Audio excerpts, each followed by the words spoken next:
Derivatives trading involves substantial risk of loss and is not suitable for all investors. Past performance is not necessarily indicative of future results. So stressful when the world's on fire. Good God. I can't look at this, guys. Like, my strategy is you buy it and you hope that you gotta get spot. Yeah, but we all think you're crazy. You don't fight this. No way. The markets are freaking out and you don't think that anything is wrong? Come back tomorrow and I'll lose it all. Should be fun. Good morning, everybody. Well, it's Wednesday. Looking at the markets right now, our swing position is in very serious danger. I take it that the ADP numbers weren't very good. Let's come over here and look.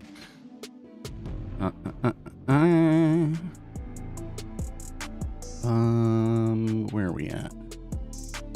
U.S. ADP employment change 140 versus 150K. Okay, so 10K under. This number does not predict the non-farms number very well as of late, but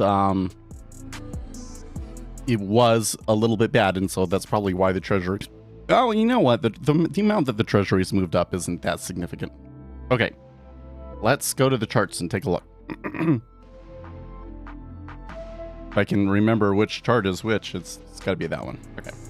So here you can see ZN. So we're not as high as we were yesterday. Yesterday, after that news, it came back considerably. So they pretty much erased like that whole move in the end. And we did move a little bit down overnight, but then popping again. So I don't know. I think that the market seems to be expecting some economic weakness to come in here now. But we'll see. See what happens. The S&P 500, pretty ugly yesterday, and they never really recovered either. Like, look at that. This was like what we were looking at for most of the time. I was like, oh, something weird's going on. Something more than just like a pullback is going on today. Now, they did try and buy it back, but like, you know, didn't get them very far. Now in the overnight, it's looking a little bit better though. Oil's still doing some wild and crazy things here. So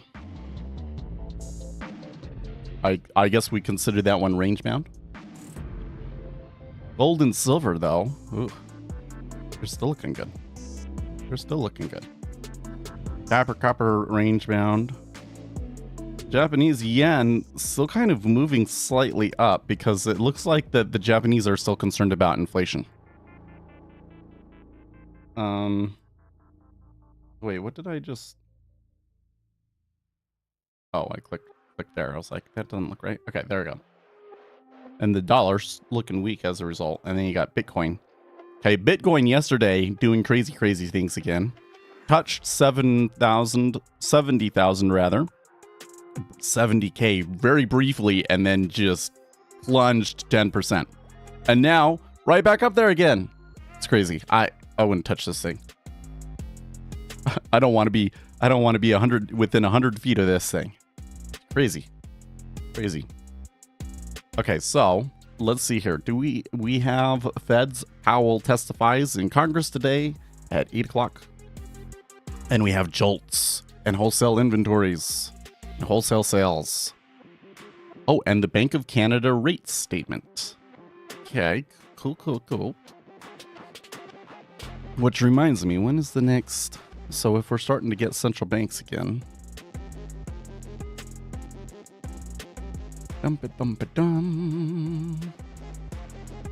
When is the ECB meeting?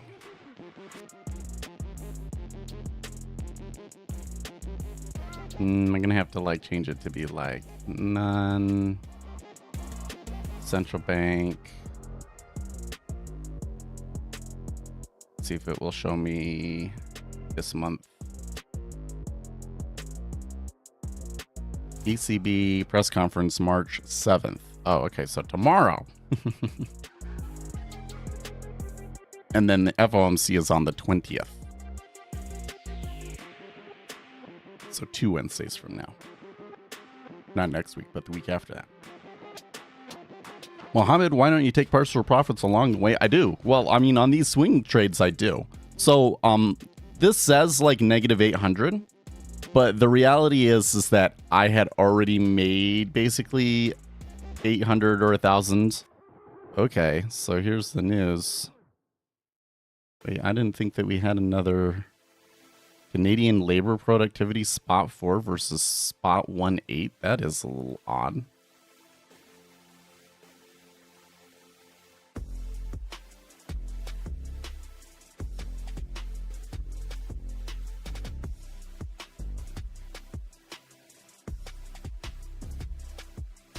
Oh wait, we got somebody speaking?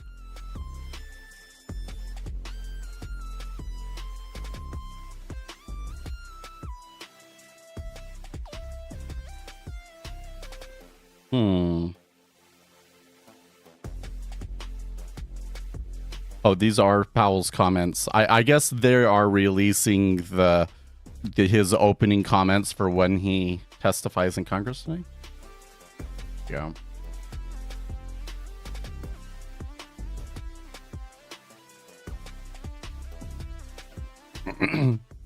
So there was all sorts of movement off of that.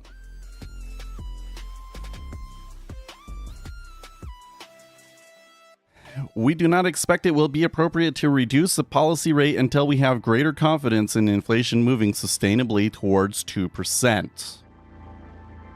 So that should be a slight sell, but there's been pushback and all sorts of shoving around. So let's just kind of see how this goes. So yeah, on this position, I had taken some profits, and it would have 0 up here, except for that we had to roll, right? But I often on these swing trades, I will kind of take a bunch of contracts at the beginning and take a really quick profit at the beginning and then just let the rest of it run. But you have to kind of understand like the probabilities of this sort of a thing. So like if you think of it as like a random walk, right? Like say we get this thing where it's like, you know, there's one scenario where it goes up to our first take profit and then it comes all the way back. And then there's one scenario where it goes immediately down and stops us out. And then there's another scenario where it goes to our second take profit and comes all the way back, right? And then there's one scenario where it just keeps going, right? And if you assign at each one of these stages like a random walk probability of it, right? And then you kind of game it all out and say like, what is the best strategy for you to use? What you're going to find is that the like exact profit or you know, stop targets that you choose and ratios that you use for when you take profits and all of that sort of stuff still come out to a wash essentially in a true random walk, but it kind of develops a little bit more of a curve to it, which is to say that, you know, you're going to have some trades that lose really big and some trades that win really big. And if you really have one contract that runs, then you can have a tail that's really far right. And then that's really good, right? That's what you want. You don't want this, right? But the issue is that you don't see these very often. And so kind of what it does is it makes it so that you do win more often, right? But you're still vulnerable to this left tail. So it's kind of deceptive. So I think, especially if you're a beginner and you're scalping, that it's much better to just be all in, all out, equal risk reward. That will give you the best feedback from the market. And then when you have some experience under your belt, then you can look at things like letting the contract ride and things like that. Because really what that's doing when you do that is you're taking on more risk at the beginning.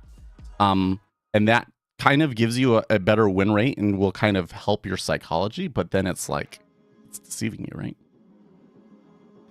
I need an indicator that sums positive volume bars and negative volume bars. Yeah, so it sounds like cumulative delta to me. Or a footprint chart.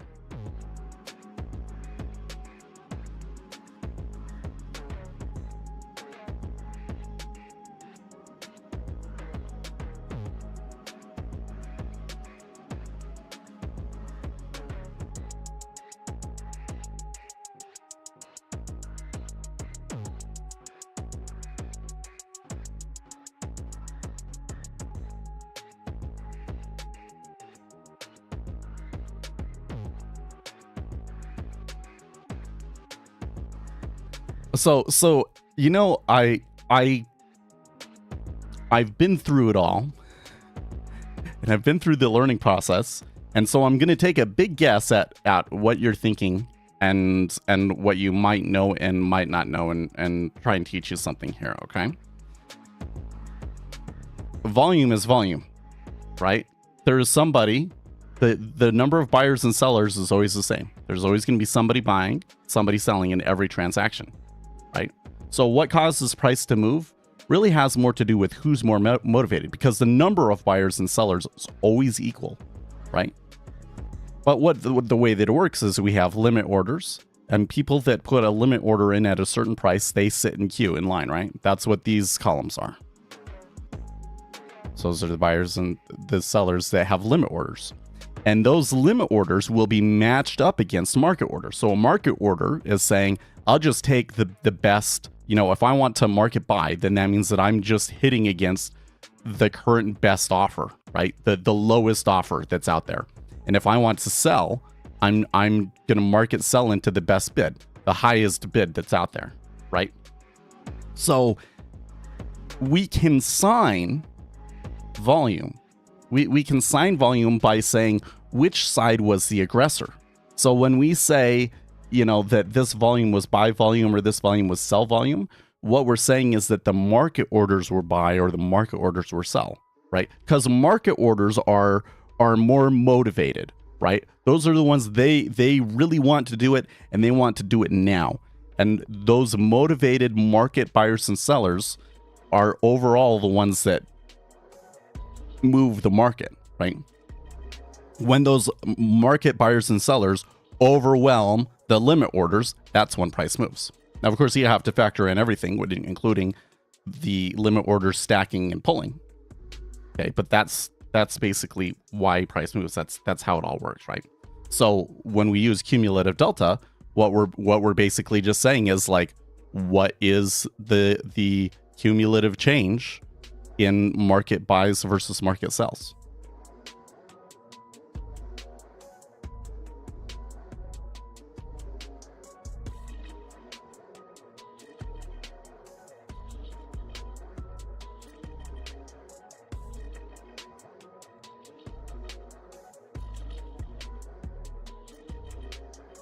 Yep, a bar that closes higher than it opens isn't necessarily indicative of buying being greater than selling. That's correct. Now, see, in stocks, well, in many data sets, let's just say, you don't have the limit order book, right? Because in order for me to say it's a buy or a sell, I have to look at what the current best bid and offer is, right? So if the volume is happening there at 08, that's the current best bid. So I know that the market orders there had to have been sells, right? That's how they sign them. But if you're looking at historical data, and on stocks particularly, and you don't have historical best bid, best ask prices, then you can't make those determinations. So they have all sorts of methods to try and estimate it based on, what the volume was and how much the bar moved and things like that. They can try and guess, but it's not as effective as just having the best bid, best ask, and looking at the cumulative delta.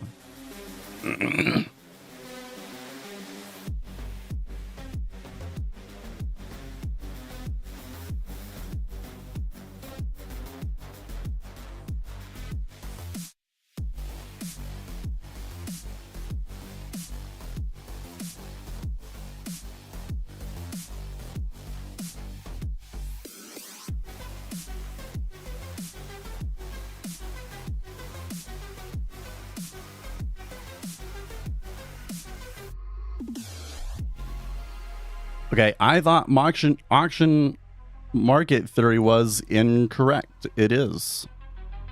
What was about what I just said had anything to do with market auction theory, though? Block buy.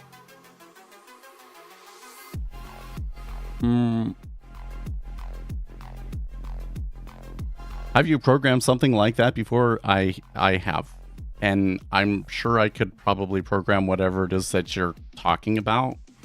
But I think that they're trying to tell you that what you're talking about isn't very useful. right? Like once you understand the order book and, you know, cumulative delta, kind of these other things that you often want to do with a chart and bars and everything, kind of like all of a sudden they're not interesting, you know? So what is auction market theory?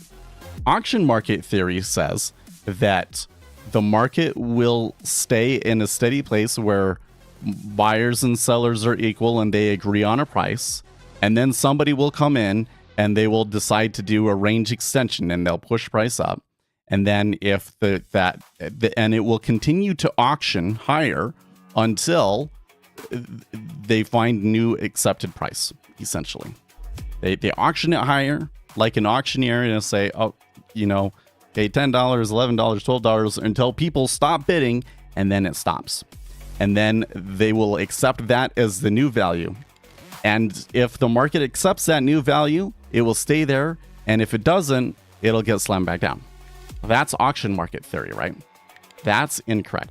What is actually happening is that the liquidity demands of the market are much more than the available liquidity. So when a large buyer or seller comes in, they're going to move the market a lot further than people expect.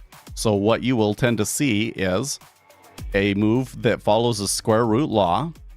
And then when that meta order ends, there will be a little bit of a pullback. And then that resulting price change that you get essentially is permanent now. Like, so it has nothing to do with like perceived value or anything like that. It's just somebody bought it up and that's how much it moves. And then their post meta order impact, and then that's the price, right? And that will be the price until some other large meta order comes along and moves it another direction.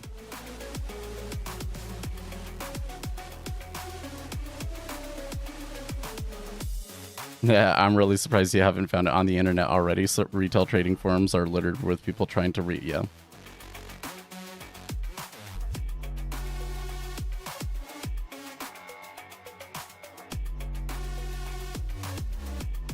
See, so here's another piece of advice that I would give you. Okay, if you want to trade technical analysis, you need to know how to program. Straight up. Trying to use somebody else's indicators is not going to work, because if it's an indicator that's any good and it's already out there and it's public, then the edge is already going to be taken out of it. So if you're going to be using technical analysis, you need to be finding something that isn't widely known.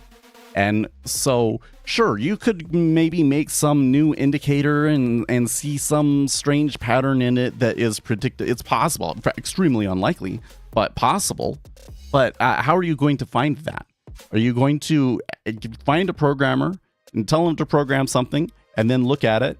Oh, that didn't work. Okay, let's change this. Oh, that didn't do anything. Let's do this. And then you're going to do that 100 times and you've paid that programmer how much now to do that, right? Yeah, maybe I should just do commissions like that all day. Probably would make a ton of money, right? But to me, it's boring. It's because it's like, I mean, I can program it, but I know that it probably won't work, right? It's an iterative process. And so that's why you're going to have to learn how to do it yourself, right? But that's why I have all those videos, so you can learn to program those sorts of things. Block sell. Is there any value in looking at steady limit orders or trying to guess prices at which hidden limit orders are set? So I don't know what you mean by steady limit orders, but I think that there is absolutely value in trying to guess prices at which hidden limit orders are set. I think absolutely. And you will see me do that all the time. I'll come in here and I'll be like, okay, it looks like there's an iceberg in there. How much do I think that iceberg is? Is it a 3K? Is it a 5K? Oh, it's more than that. Okay, right. Because that's kind of like the lay of the land. Like if I think of it as like we're seeing two armies meet, right? And I can look at the battlefield right now and I can see where the armies are standing right now. And that is like the lay of the battlefield. That tells me something about the way that the battlefield is going to work. But If there are cavalry somewhere out there or reinforcements that I can't see on the battlefield yet, and they're going to come in and smash into certain forces, right? I can't see those yet. I would need to know what kind of reinforcements are coming in order to know how things are actually going to play out, right? But I would need to know both what those reinforcements are and what the lay of the current battlefield is, right? So we watch the DOM so that we know what the current lay of the battlefield is, and then we use other methods to try and guess what the future orders might come through. So one thing is, if it's an even number, for instance, like 08 and 16, you tend to see more liquidity at those prices. So you can just always sit there and say, okay, it will take more liquidity than usual to get through that price.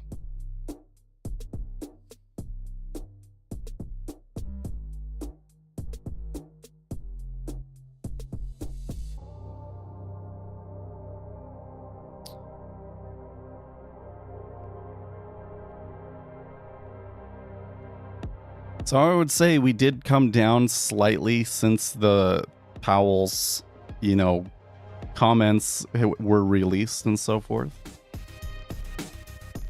But only slightly.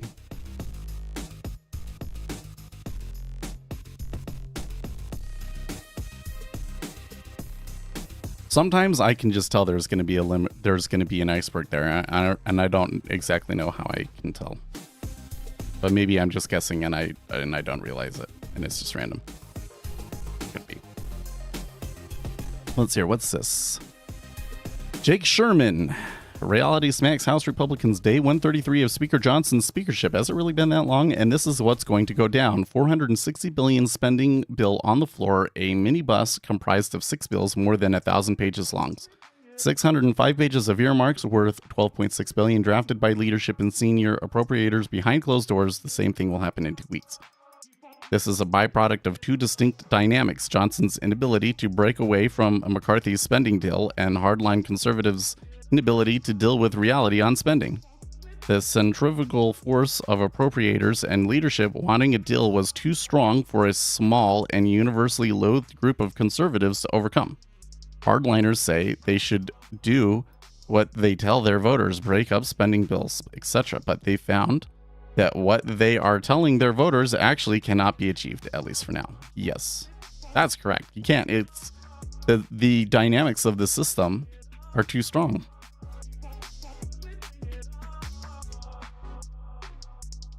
Okay, trading floor audio now tweeting, Fed Powell reinforces position that the Fed is not ready to start cutting interest rates. Fed Powell still expects rate cuts, but inflation progress not assured. Overall, doesn't seem to be affecting the market. I mean, overall, I would say that since his comments came out, that it's been net selling in the treasuries.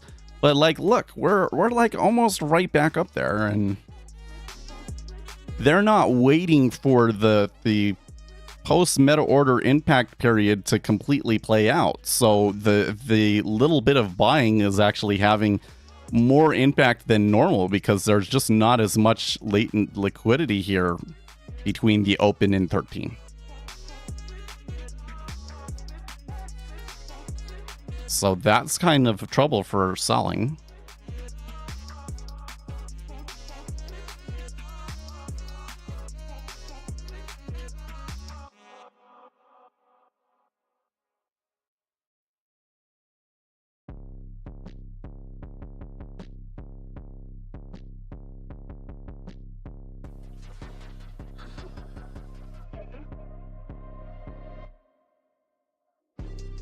I'm seeing stuff on Twitter about the Biden administration trying to push a ceasefire in Israel as like before they release hostages. So it's just kind of like,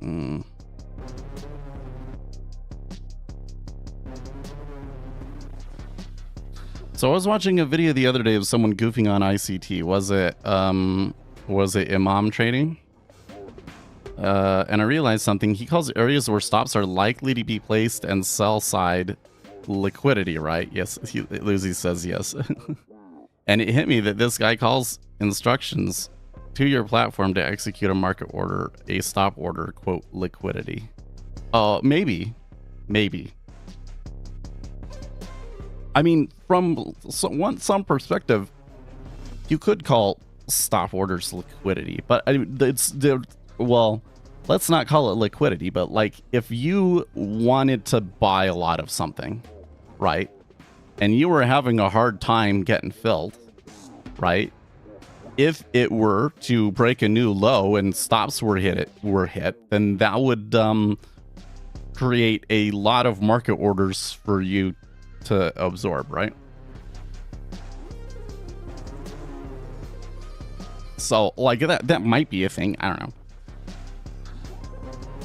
Iman is so I wasn't too impressed with his last video. I wasn't, to be honest with you. Like the first video that he made about this. Yeah, you really shouldn't call it liquidity. But like if your idea of liquidity is opposing orders for me to trade against, then maybe you could make it make sense. Obviously, it's not a correct use of the term liquidity, and I think it confuses people. But if we're trying to understand what his like theory of markets are, just run with it. Okay, what is he really talking about? His whole perspective is adversarial, that they're trying to trade against you, and if I want to buy it, that the market maker wants to sell it against me and whatnot. He wants to take it down until I do my stop and I get out, and then he can absorb against it and take it the other way, or whatever the deal is, right? No, I didn't like the last video because he made one video where it was basically going through the history and showing the crazy things that he had said in the past and things like that, right? I made a video about ICT stuff. I never mentioned ICT by name. I just referred to smart money concepts. And I showed where their theories don't really match up with our empirically based understanding of the market, right? Okay, cool. So you kind of, both of those things are useful, right? But at the end of the day, what really matters? What really matters is what the market does. Like, yeah, this guy can be crazy. That might help you understand that you probably don't want to listen to him. But then what does the market actually do? That's what's going to actually help you as a trader, right? Well, Imam, he already made that video that was like, well, this guy is crazy. So then what did he do? Oh, that video did so well, he made another video about how crazy he was. That didn't really add anything to the conversation, but get views and stuff. Meanwhile, this guy that's making those videos essentially believes the same things as ICT does. You know why he doesn't talk about the problems or like go into an empirical standpoint of like what does the market actually do and all of that sort of stuff? It's because Imam believes in price action still. He basically believes the same things that ICT does. He just doesn't like ICT. So that this more recent video I was kind of disappointed in. I kind of realized I was like, now I think you're just milking it, dude.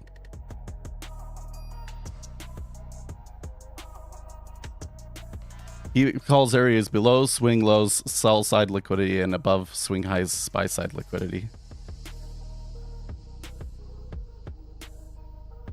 Oh yeah, that doesn't make any sense. Really, that is weird. Because I definitely, something that I would look at it as is like, okay, how long has it been since that price is traded? The longer it's been, the more time that there has been for latent liquidity to build up at that price. So if I am hitting into like a new high or new low, I should probably expect a little bit more absorption, right? Like if we're on a trend and I'm moving up and it's 1,000, 1,000, 1,000, 1,000, 1,000, when they try and trade 13.5, I'm going to bet it's going to be like 3,000 contracts to trade that, and 3,000 contracts to trade 14 and 14.5. Okay. Now, if it's a strong trend, it just doesn't matter. But it's been long enough, once it's been 45 minutes, if it's been 45 minutes since a price is traded, then basically I say, okay, so there should be a normal amount of latent liquidity there, is the way that I think about it. So if, this is the low, and there's a stop run, I do think of this area below it as there's going to be a lot more buy side liquidity, and there's going to be all of these market orders slamming into that liquidity. Which is why after a stop run like that, there's almost always a tiny little pullback. Maybe not enough of a pullback for you to want to mess with it, but there's almost always a little tiny pullback or pause. Like, how many thousands of people don't realize that a stop loss is just an instruction for your platform to execute a market order? Like, people really think stops are piled on a centralized order book that people can see? Well, but I think that they are, though. Which is to say that at the exchange, if they are exchange side stop orders, I mean, I guess there's two ways of taking this, right? Most of the time, when you, a retail trader, place a stop order, it is an exchange side stop order, which means that there is somewhere, it's not made available to the public as far as I understand, but there's somewhere that you would be able to look at and see how many stop orders were resting at a particular price if you were the exchange. Block sell. But you are correct that you could have a platform side stop. You could have a platform side stop that says, okay, as soon as this price trades, just hit it with a market order. It wouldn't be as fast as the exchange side one, but it would, in most cases, get the job done still. Yeah.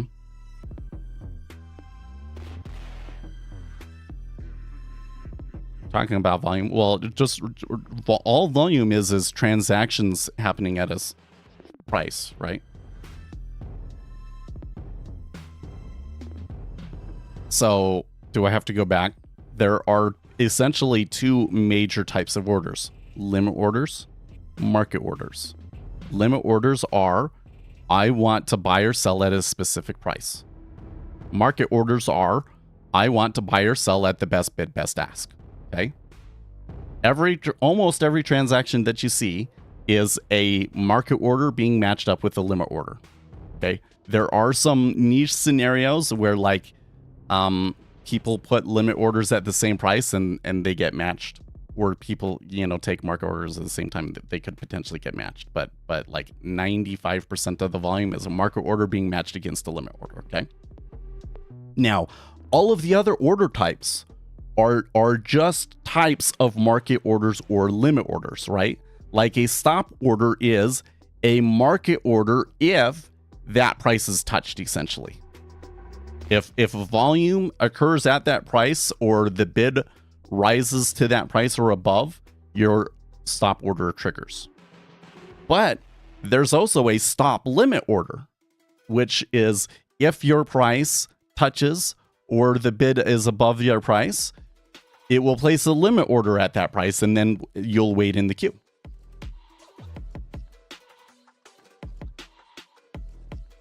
So what happens is, you as a retail trader, like, how do you think of it? I get in, maybe I use a market order, and then I say, if it goes up 4 ticks, I'll take a profit, and if it goes down 4 ticks, I'll have a stop. And so now you think of a limit order as a target, and you think of your stop as a stop order, right? And so that's all that anybody can think about, and you get stopped out all of the time. So now you become obsessed about stops, and so you think, oh well, if I could predict where my stop is and where everybody else's stop is, then maybe I could predict where it's going to happen. I think though that if you had a way to actually see like which market orders were triggered by stops, you would find that it's pretty random, and that stops are just getting hit everywhere all the time. Step up buyer, it does seem like it. I'm kind of seeing signs of this steepener trade again. Was there perhaps something in Powell's comments that suggested this this trade that they've been talking about, this Operation Twist thing? I wish there was a begin. Well, I have a 5-video series that will teach you basically everything there is to know about order flow. And also, I do think that the No BS day trading book is really good. I mean, it's only like $90. This is good information. I think it gives you a pretty good overview of how the game is played. I wouldn't necessarily read it as like, here are the setups that I want to trade and how I want to trade them sort of a thing. But it does help you understand what's going on a little bit better. But it's not as good as my free video series, so I'd go watch that. Yeah, exactly. Order flow doesn't really translate into how to trade. It's more understanding how markets work. Exactly.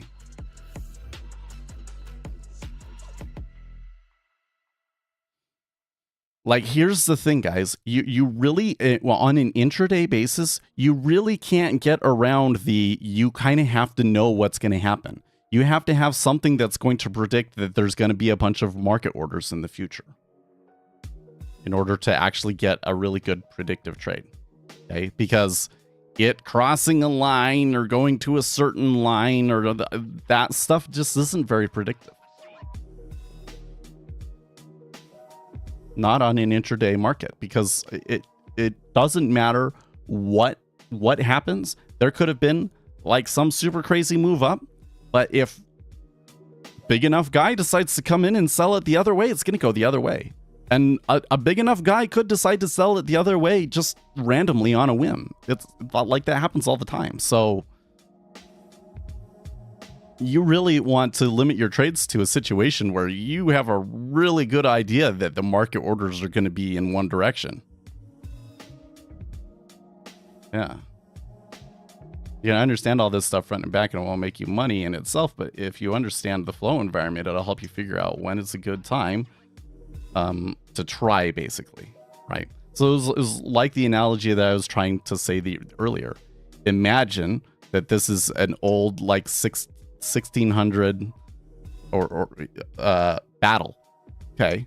Like an old medieval battle, okay?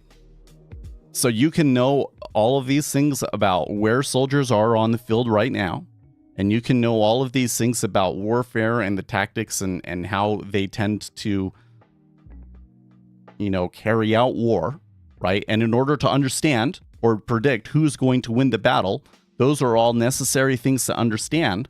But if you don't know what kind of reinforcements are on the way, then you really can't predict very well how the battle is going to turn out, can you? Right? And those reinforcements, that would be the market orders, right? We can't see them. Maybe we can predict them sometimes because we have some information that they were on the way, right? That key piece of information is so important that kind of is like the randomness of it.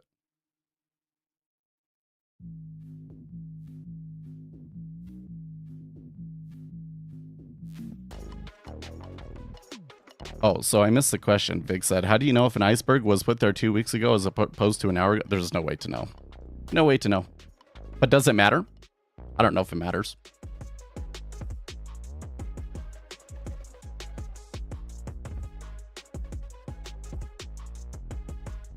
I think that we make all of these assumptions about things like, well, if it's been there for a while, then it must be more important, right? But is it really? Like, what evidence do we have to suggest that it actually would be more important in predicting what the direction is going to be, you know? If it's been there for longer, like if I'm looking at a resting order and I know that resting order has been there all week, all that really means is that there's a lot lower probability of that order pulling.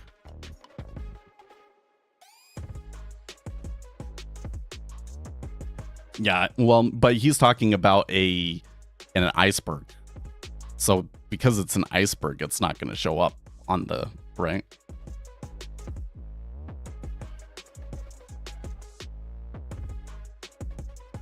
So yeah, you could have an iceberg that had been sitting there waiting for all month, but there'd be no way to know that.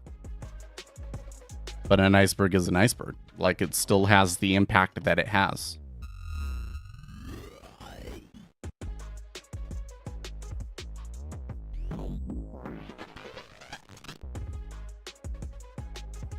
That's kind of why trying to predict icebergs is fun. When you get it right, it's, you know, you can kind of predict when they're going to happen. But you can kind of see what I was saying earlier, right? So it took 28 to trade up at 14. We might get a stop run here and they finally touch my stop. But I think that it's going to take a little bit more liquidity up here.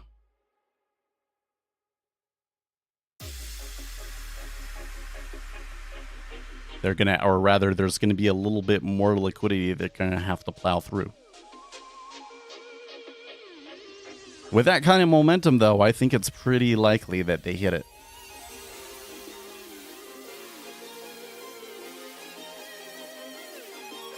You know what, though? I'm really interested in why it might be buying right now.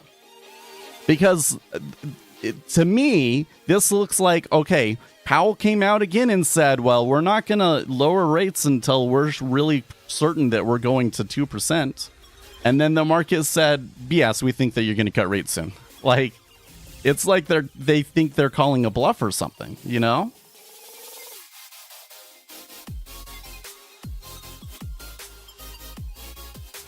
I've been following the Robbins Cup and seeing if it yields for anything for them, and so far it just doesn't look like it. Yeah, well,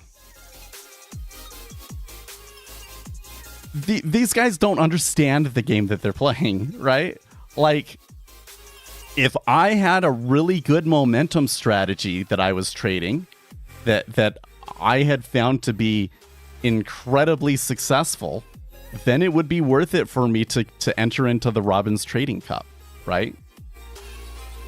Trying to make more money from intraday trading than somebody that is like in the market all the time is kind of nonsensical. Okay? The thing that is the most correlated with returns is time in the market.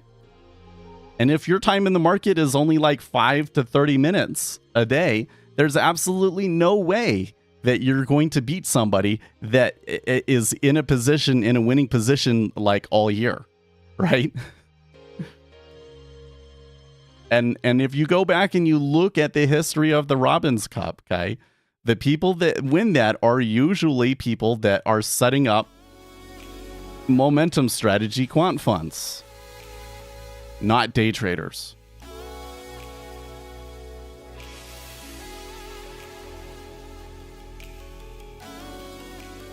I'm not saying that day trading is not worthwhile, that nobody should day trade. I think if you have an interest in it, you should do it because somebody has to. Okay? But just understand, it's not the best trade. If your main goal is most money, there are better strategies out there. Now, momentum strategy, that's a pretty good strategy. Okay? It's a lot more risk than your usual like buy and hold stock investing. Okay? Like the deviation of the returns is high. But you got all these instruments that kind of cancel each other out. You can get a really high Sharpe ratio with it. Problem with it is you have to have a pretty big bag for the math to work out on that one. So it's not really appropriate for retail traders. And you have to hold for a long time. And you have to be able to decide what your universe of instruments is going to be. You need to make that video. Seeing big game talkers whine about entering a trading competition for 2 years only to both do it and not be on the leaderboards at all is, well, for sure. Well, did you see? I don't think that he is anymore, but Matt from what I don't know what it is anymore. Rocket Scooter or something now, but the Paradise trader, day trader Paradise guy, he was at the top for a little bit, but of course that wasn't gonna last. Right. If you come in and you take a lot of risk, you can do really well for a while, but like eventually it'll blow up. It seems there are ZN algos that use measured moves intraday. No. But what you might be talking about is like, I'll come in and I'll say, here's a move, right? And then it goes, and then here's a move. And I'll say, hey, look, the size of this move is equal to the size of this move. What's with that? Well, I can explain that. There's actually a very good reason why that happens. One is square root law. So there's kind of an upper limit, right? There's an upper limit on how far you can basically move the market. Eventually, you run out of market liquidity, and so then it stops moving. So the biggest moves will kind of all be the same size because basically the square root law, right? And then the other thing is just like, you know, how many orders traded that move, essentially. You look at the number of orders that traded it and the corresponding liquidity, and you can predict pretty effectively how far it's going to go. And that's what you're picking up on when you look at measured moves. So isn't it wonderful? Like I find this stuff like the empirical properties of order flow and so forth. Like, the thing that's cool about it is that it kind of helps you understand, okay, like people think that they see these certain patterns, like a measured move is a really great example. It seems like when there's a big move that it's about the same size. Why is that? Well, we can explain that with the empirically proven properties of order flow in markets, right? But it also always kind of helps you understand why like trading is so hard. It's like, okay, so the moves tend to be about like the same length, but like, does that actually help me? Well, only if you know that it's going to be one of those big moves that's going to have that much volume come through. Is that actually that situation? Well, if it was news, maybe it is, but you know, then by the time it's traded, it's like already too late, right? If it's a slow mover, maybe it is, but you would kind of have to make a judgment call about why is the market moving the way it is. Like right now, I don't know if I can tell, because like, good grief, Powell came out and said something I would say about as hawkish as he could say right now, and it did sell a little bit, and now it's floating back up.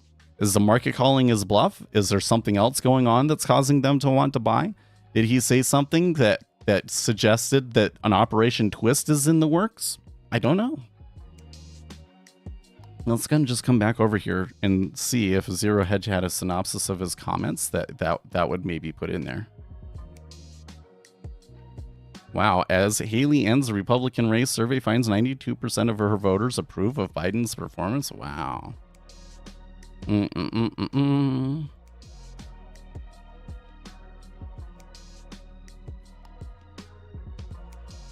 Nick Timmeros, Powell characterizes last year's slowdown in core inflation as notable and widespread. The forward guidance around rate cuts is little changed. So I don't know, but the fact that it was steepening a little bit has me wondering about this Operation Twist thing. Carlos says volume again. What do you mean by that?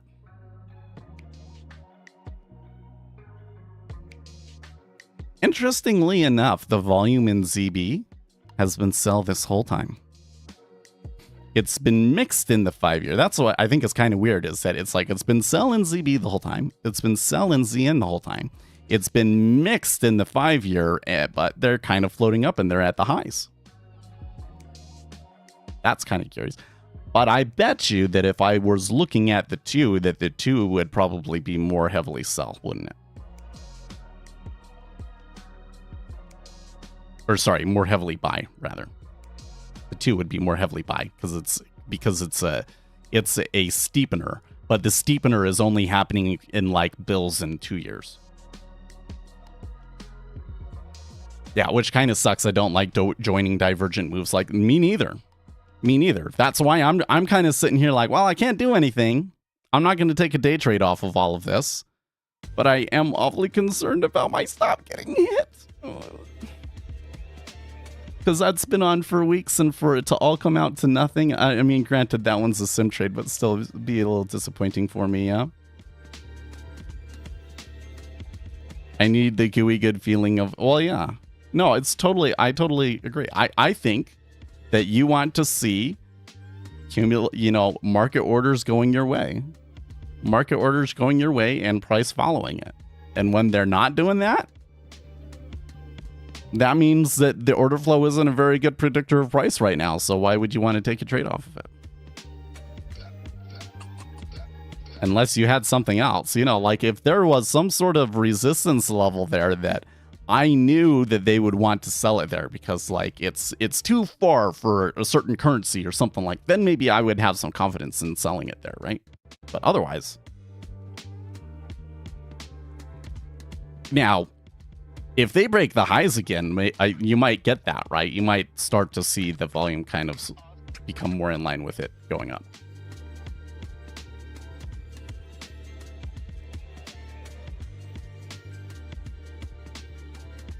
You got two big negative delta piles at 13 and 8.5.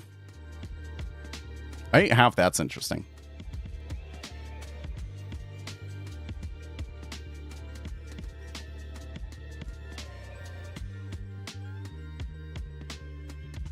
That was basically Powell's comments came out, they sold it, and somebody absorbed it there, essentially, right?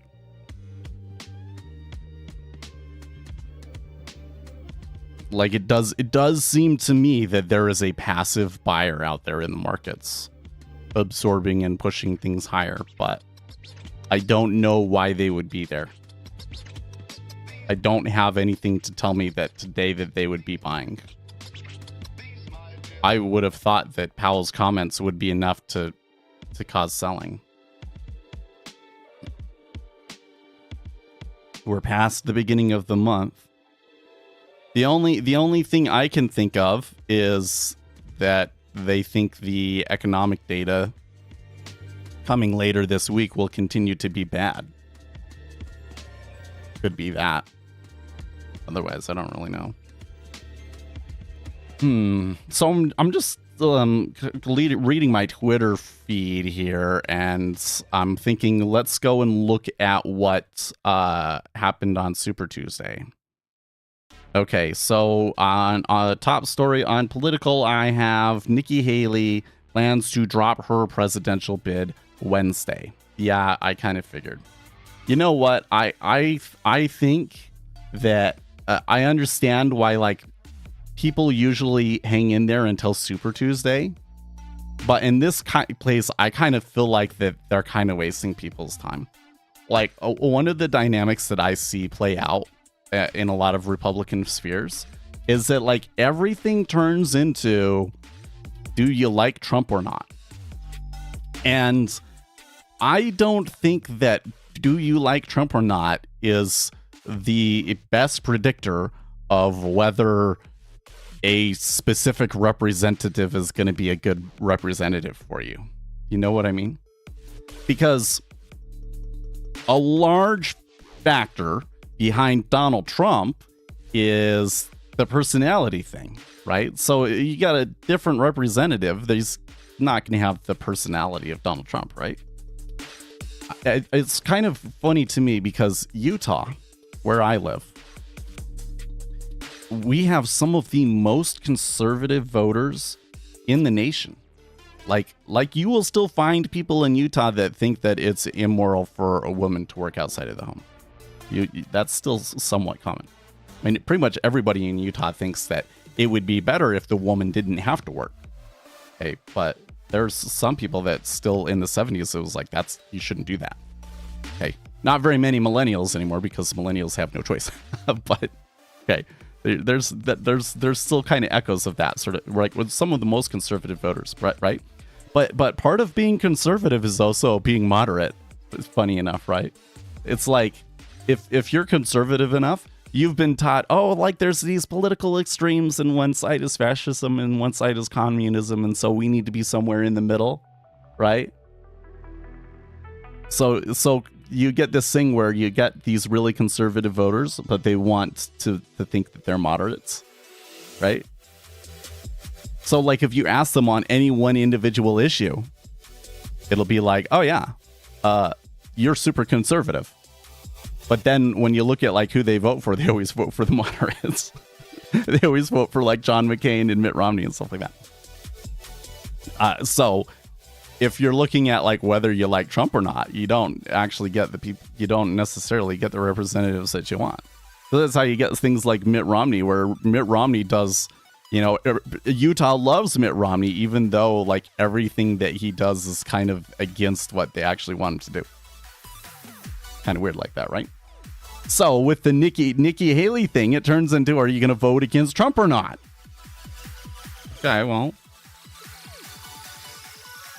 if she drops her presidential bid, then who do you vote for in any of the remaining contests? That one actually kind of makes my brain hurt thinking about how people are going to do it with that.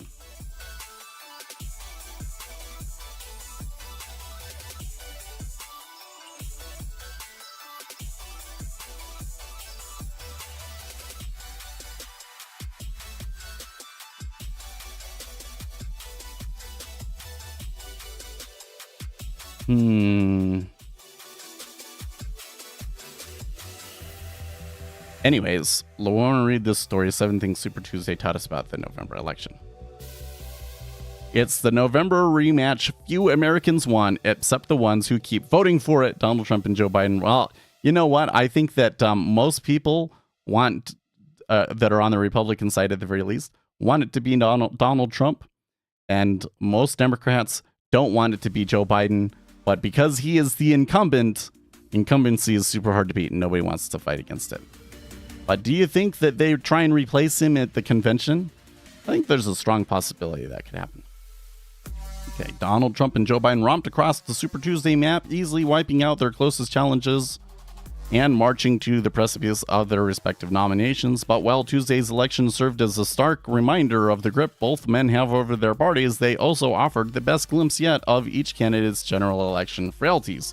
From Trump's struggles with the well-educated suburban voters to Biden's protest votes over his policies in the Middle East and Democrat-leaning places like Minnesota. Down the ballot, gamesmanship seemed to pay off for Adam Schiff as he coasted through the state's top 2 primary alongside a Republican who he is all but certain to beat. Elsewhere, hardline Republicans advanced from key primaries, but potentially not without serious liabilities for some, like Mark Robinson, who easily won the North Carolina GOP gubernatorial primary. Here are 7 things Super Tuesday taught us about the general election.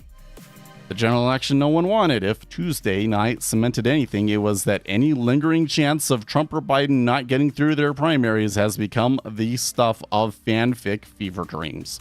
Large swath of voters in both parties aren't relishing a 2020 rematch, polls show, and now they're going to have to get used to it. The choice is not a great choice now, said one Battleground Super Tuesday state Democrat Party chair, granted anonymity because this person wasn't authorized by the Biden campaign to speak. I'd rather both of them weren't running. Blah, blah, blah. I don't know about that. Nikki Haley at a crossroads. Haley can no longer make the argument, as she had for weeks, that she is staying in the race because only a handful of states have voted. Once polls closed Tuesday, 25 states and territories had cast ballots this year for a Republican nominee, representing 50%, almost 50% of available delegates, and Haley managed to win just 2 of those contests. Despite clinching Vermont on Tuesday, days after winning in Washington, D.C., Haley tanked in other states her campaign had eyed as fertile ground. After looking at places like Virginia, Colorado, and Massachusetts to deliver much closer margins, Haley was on track to lose each by more than 25 points, and her gap with Trump in other states was significantly worse. Her departure from the race will likely come soon. The bigger question is not when she will end her candidacy, but what she will do about Trump when she does. That will be interesting because she has been so anti-Trump about it, and I really think has kind of wore out any goodwill that people might have had for her. I don't think she has a future in the Republican Party anymore. Republicans may still have a Trump problem down ballot. You go to war with the candidate you have, not the candidates you want. Mark Robinson would probably not be the first choice of a GOP operative class for the North Carolina gubernatorial race, given his Trump alignment and long list of scandals, but he's the darling of Tar Heel State MAGA conservatives, and no serious organized operation ever formed to oppose him, much to the chagrin of Bill Graham, a business person who poured millions of his own money into the primary with the expectation that outside help would come to back him up. So this is a really interesting dynamic that's going on. Is like, if you're a more educated voter, and what I mean by that is like you have a college education, you spend more time reading news, you're much more likely to come into a contest and say, this guy is almost certainly going to win and what I do doesn't matter, right? Versus these let's say, not well-educated Trump voters, that is, they didn't go to college, and they're not involved in politics very often, right? They don't care what the chances are. They want to vote for Trump. And so you get this sort of a thing where it's like, well, they should be able to organize opposition against him, but they can't. It's very interesting, isn't it?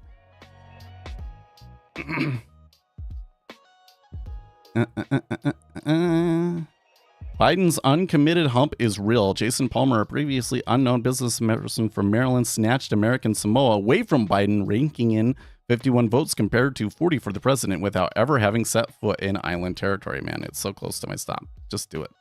In doing so, he kept Biden from sweeping Tuesday night. But it was in Minnesota, which hasn't gone for a Republican for president since Richard Nixon in 1972, where Biden saw a less surprising but more threatening setback. The uncommitted option on the ballot there had as big a night as it did in Michigan, winning 19% of the vote with 89% counted. The state's politically significant Somali population, concentrated around the Twin Cities, rebuked Biden's handling of the Israel-Hamas war. California gamesmanship paid off.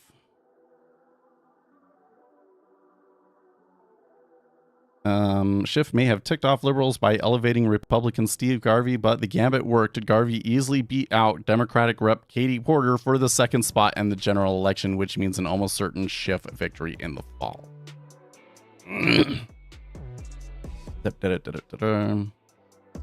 House GOP conference inched to the right. Conservatives fighting for greater influence within the volatile House GOP conference are getting some reinforcements. Representative Barry Moore, a member of the House Freedom Caucus who was drawn out of his seat last year, pulled off an upset in Alabama's 1st congressional district, defeating Representative Jerry Carl in the final weeks of his campaign. Moore and his allies heavily touted Moore's opposition for Ukraine funding.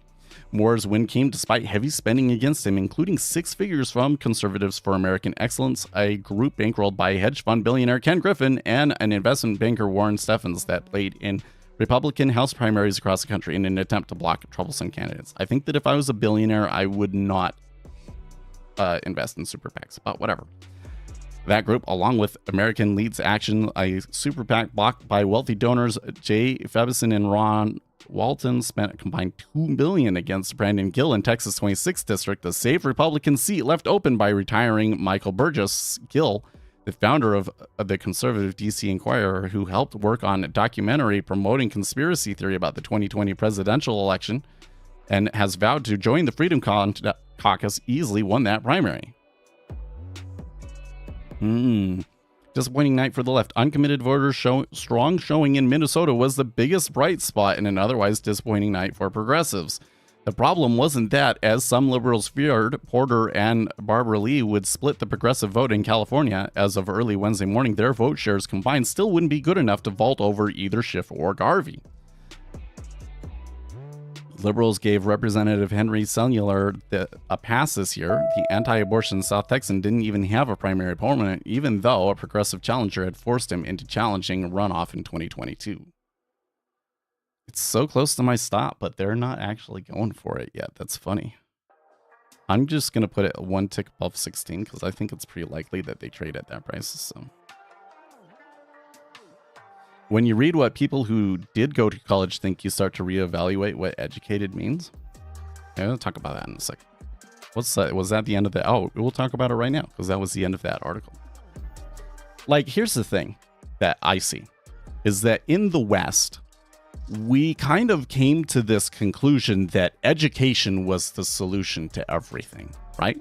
I was like, well, some people, they still have these backwards beliefs about racism and all sorts of other things that we think that in the modern world, you know, shouldn't be around anymore. So how do we fix that? We should educate people. If we educate people better, then they won't have these stupid beliefs that we don't like anymore. Okay. And how did that work out? It didn't work out at all. Part of the problem is that these beliefs that they think that they are like educated beliefs, and like if you're an educated person, it's just obvious that that's what the correct answer is. They're not actually necessarily correct about those things, and those issues aren't as simple as those people seem to think. So there's part of what's going on, but I think that the bigger thing that I see is that education isn't as good as experience. That's what I think. So like, if you talk about being financially literate, people don't save enough for retirement. Well, if we improve the education and we get people more financially literate, then we'll get more people saving for retirement. And then what does all of the studies show? That it doesn't help, that even the people that are really educated make poor financial decisions and don't save enough. And part of it is because it's just really hard. But that's because just sitting in a classroom and teaching somebody something and knowing the thing is not the same thing as going out and doing it. If you are out there every day watching stocks and possibly managing a small portfolio of stocks, like I'd say, like have 5 buy and hold stocks and see how it performs compared to the S&P 500. Worst case scenario, you underperform the S&P by a little bit, okay? But then you're looking at it every day, you're getting the experience of investing. And when you do that, and you know all of these things about like what the different tax advantaged accounts are and all of that, there's no way that you're not going to try and max out your IRA and your 401k and all of those sorts of things. It's experience. Experience trumps education. And in the end, what education, the experience that education gives you is conformity in most cases. In our education system, the experience that it gives you is the experience of conformity. Right? It teaches you that there are like accepted channels of information that you can trust and other channels that you cannot trust, and certain beliefs that are correct and other beliefs that are incorrect. And they don't necessarily teach you to investigate and use the empirical evidence to discover things yourself. Right? And so it is absolutely the case that the educated voters end up being more easy to manipulate. Of course, I'm not saying, I'd say all voters are fairly easy to manipulate, but I find that the educated ones can be some of the most easy to manipulate. Especially, and especially older educated voters. These people that are between the ages of 50 and 70, and they were upper middle class and highly educated, very easy to manipulate.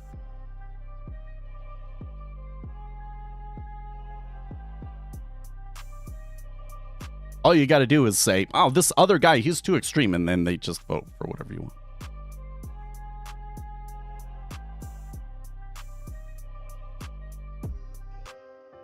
Well, because it was originally designed and built and meant to train people to become good factory workers. I mean, I've heard that whole thing, but like, first of all, I think that the form of education that we have is pretty good. Like, I honestly, there's a couple of things going on here, right?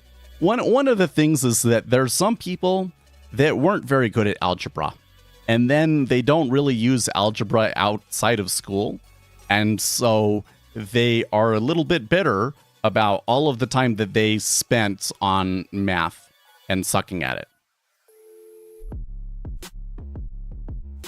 The whole thing is that it's set up so that, you know, the people that do go on to jobs that incorporate math, aka some of the most profitable jobs out there, right? They will have built up all of the knowledge and experience by the time they're in college to be able to continue and to go on to that path. So we want people to have that level of math, right?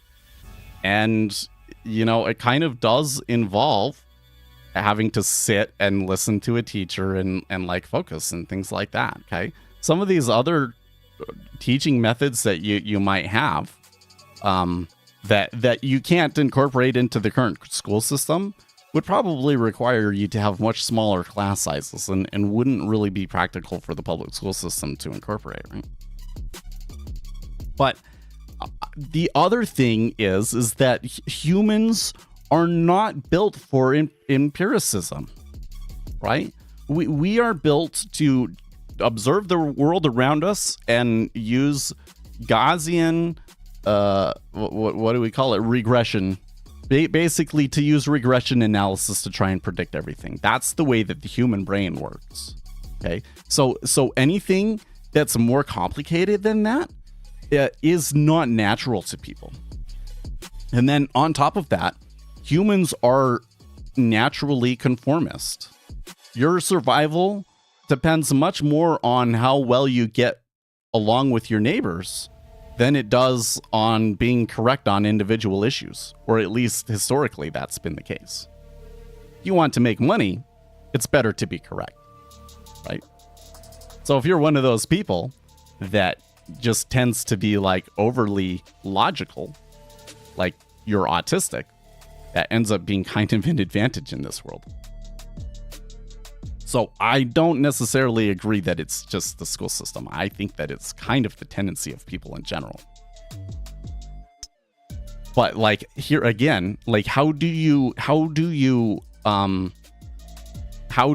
get people out of that tendency? How do you get people away from that tendency? Experience.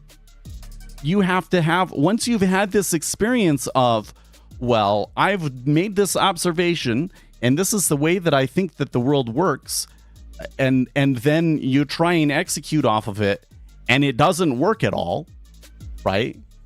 And like honestly, here in the day trading space, right, you have people that will continue to do those things for years and years and years and years and still not figure it out. Okay. But for most traders, it's only after you've done that for a few years and failed that you go back and say, okay, maybe I can't just eye this and predict what it's going to do. Maybe I actually have to like take an empirical approach and like collect data and see what's actually going on here. Right? You only come to that point through experience. So if you want something to happen, it's much better instead of educating people, provide them opportunities to have the experiences. And it's the same thing in politics, by the way, too, okay? If you go and you start volunteering for a campaign and you have the experience of being able to talk to a candidate every day and see what they think about every single situation, right? And then you actually see them get into office and see the inside machinations of what happens when they're in office, okay? And you're going to approach politics completely differently. Because all of a sudden you're going to realize that like even the candidate doesn't really realize what they're saying when they're campaigning. Because they just don't know what they don't know yet. And you'll be a lot more interested and concerned about how are they going to work together with other representatives? How are they going to incorporate all of the feedback that they're getting into writing a bill? How do they negotiate with other people? Those are the things that actually matter in your representative, not ideology. Are they good at actually reading empirical data and coming to sound conclusions based on it?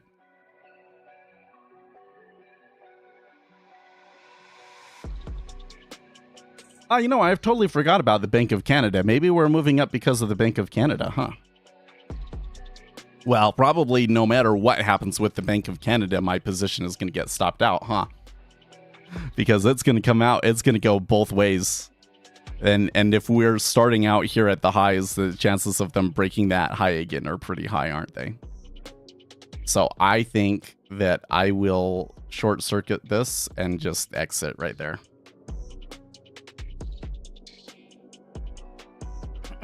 And I can always go short again afterwards if I want to.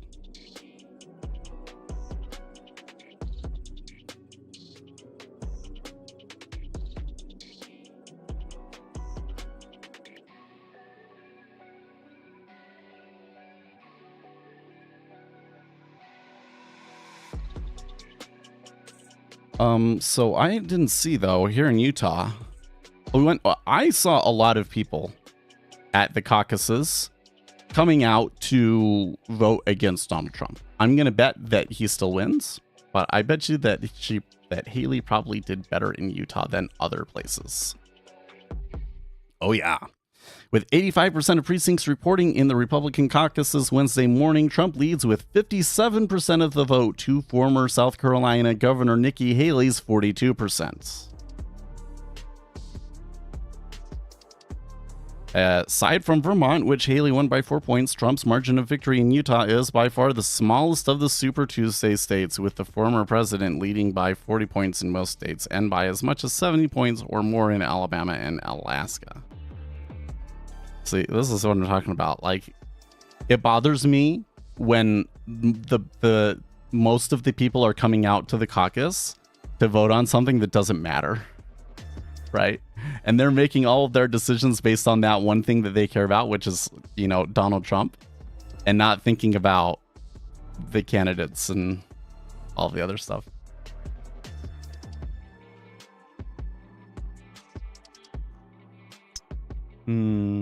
What do you think the Bank of Canada is going to do to the market here?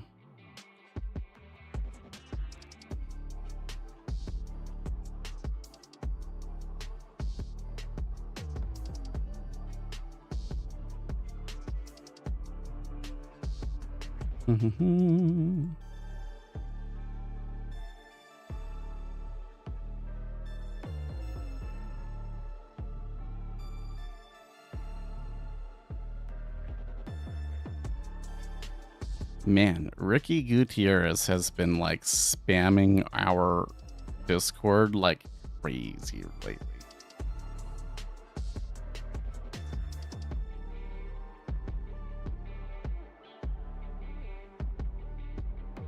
It's gonna make you regret closing your position. It could. I don't think so though. I think the chances of it breaking 16.5 are like 100%.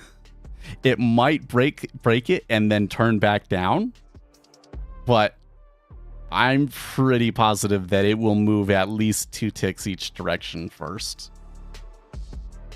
It's usually the way that it goes when off of like central bank decisions and stuff and the liquidity gets low. Then on top of that, they've kind of been bidding into it, so yeah. It was close enough. I think it's safe to say that that position stopped out and it was basically break even / maybe small loss. I'd have to go and find the other position and do the exact math, but I'm going to chalk it down as a small loss. And so then when you come over here and you look at it, you're kind of like, okay, but does what has happened lately matter more than CPI?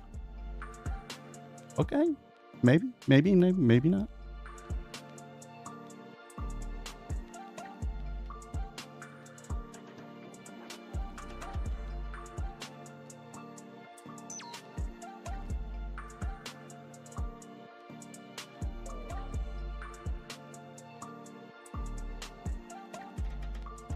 Here we go. Oh, look, see, it actually did touch it. And clear. Okay, so it would have stopped out anyways.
Okay. So not too much movement off of the Canadian bank central bank decision, but they are inching a little bit higher still. I wish I had a better theory for why it's creeping up. Especially since the volume is not following it at all. It's probably, I guess it's probably the dollar here, huh? Because the dollar is getting weaker.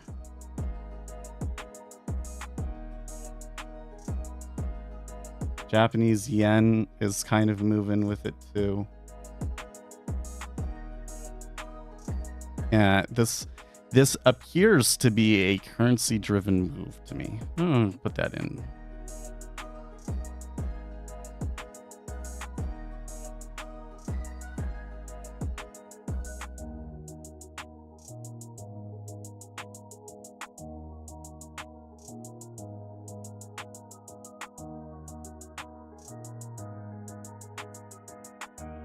But have to understand what the big traders are up to and to trading context, and the big traders don't care what the Fed and CNBC say?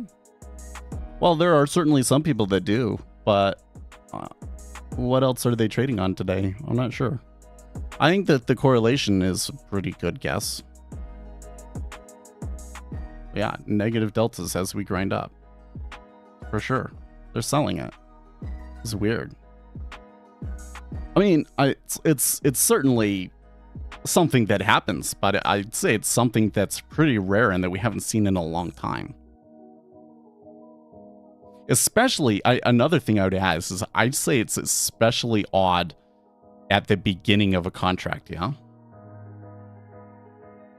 Like only a week after the roll. Kind of weird.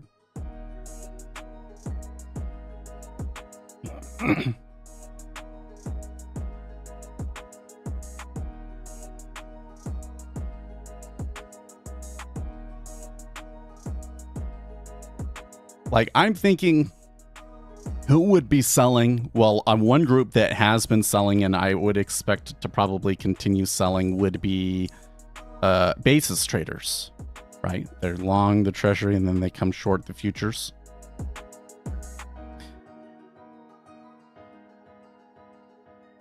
So maybe the negative delta is basis traders taking positions, and they're clashing up against the market making algorithms that continue to bid the treasuries up because of the dollar. But then that means we got to watch the dollar really carefully, right? Because if the dollar flips around, then the treasury probably flips around too.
So another political thing I'm reading here. It's an article where they're talking about the Dems have lost control of their lawfare campaign against Trump. And Ed Morrissey of Hot Air is saying, I don't know if they're losing control of the campaign, but they're losing their audience. I put an earlier analysis from the New York Times of polling on these cases into the headlines. And the share of voters who think Trump committed crimes has been steadily eroding, even among Democrats. Curious.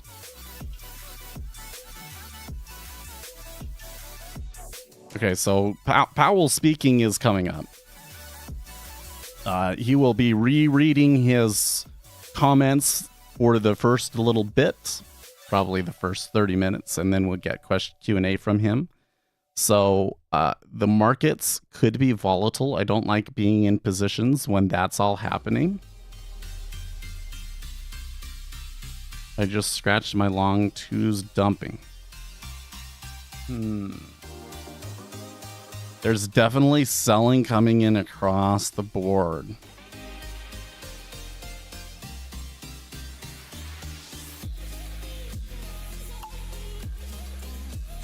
Maybe I need to have the 2 up as well, but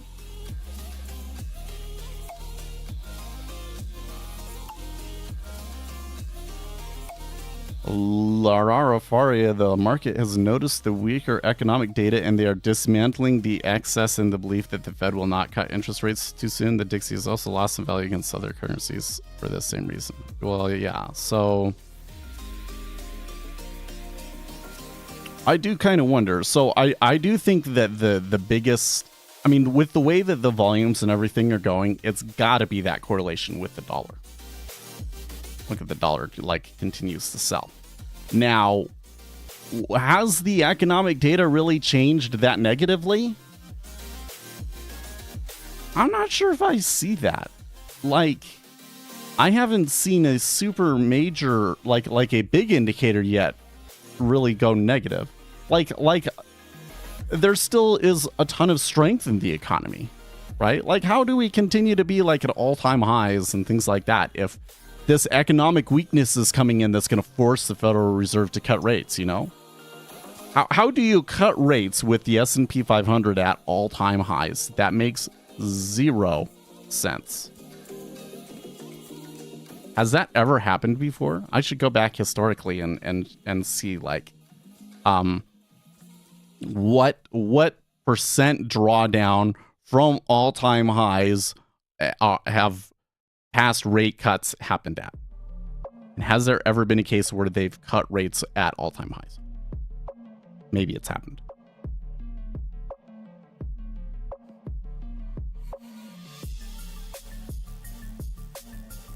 And then what would it be today? Well, there's ADP.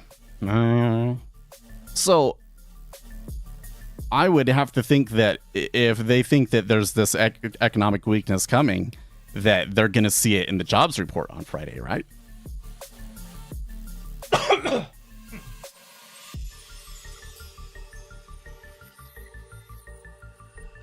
Well, let's come over here real quick. Go to Forex Factory and see if they have estimates for that yet. Only USD. And then we look at Friday, non-farm employment change. Oh, okay. So last month it was 353K. By the way, the estimate was like, oh my gosh. The estimate was like 193. So like the estimates are pretty close to what they were last month. Oh wait, I'm not at the very end. Okay, yeah. 181. So the estimates are a little bit higher than what the estimates were for last month. But remember that last month we got this huge, insane beat that makes like 0 sense. So current 5-minute candle is 9,000 contracts net sell and still closing up in reference to our early. Yeah, it is a little weird. And look at the iceberging on the bid.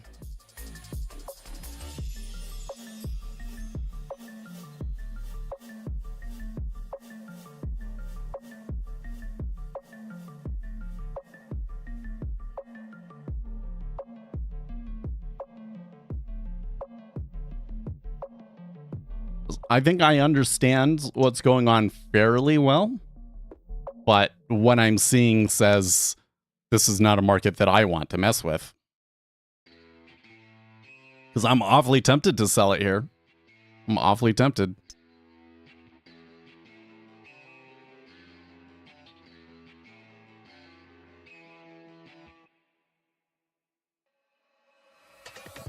Okay, so I'm not going to put Powell on yet until like maybe after he's done with his opening remarks.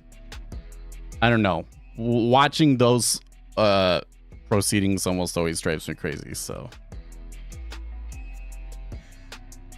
Import-export numbers for China tomorrow will be a horror. Oh, yeah, there will be an interesting one. I think they're preparing for a new rally. Could be. Well, the S&P 500 has been mostly a sell since the open, but still pretty range bound as well, so I don't know, man.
Okay. I was looking at this and I'm like, there's a really big bid down there somewhere.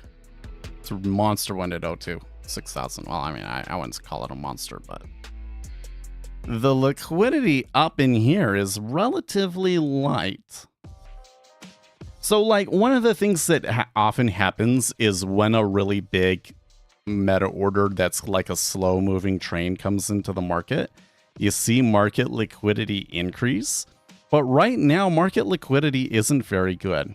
I think that part of that may be because, Powell's going to be speaking here today. So maybe they just don't want to put liquidity out for that reason, for the same reason. Well, and the Bank of Canada sort of thing. So maybe it has to do with that. But I think that that's like another reason for why this might not be a great market for trades today. Which I'm a little disappointed because I thought that maybe we would do something today. But nope.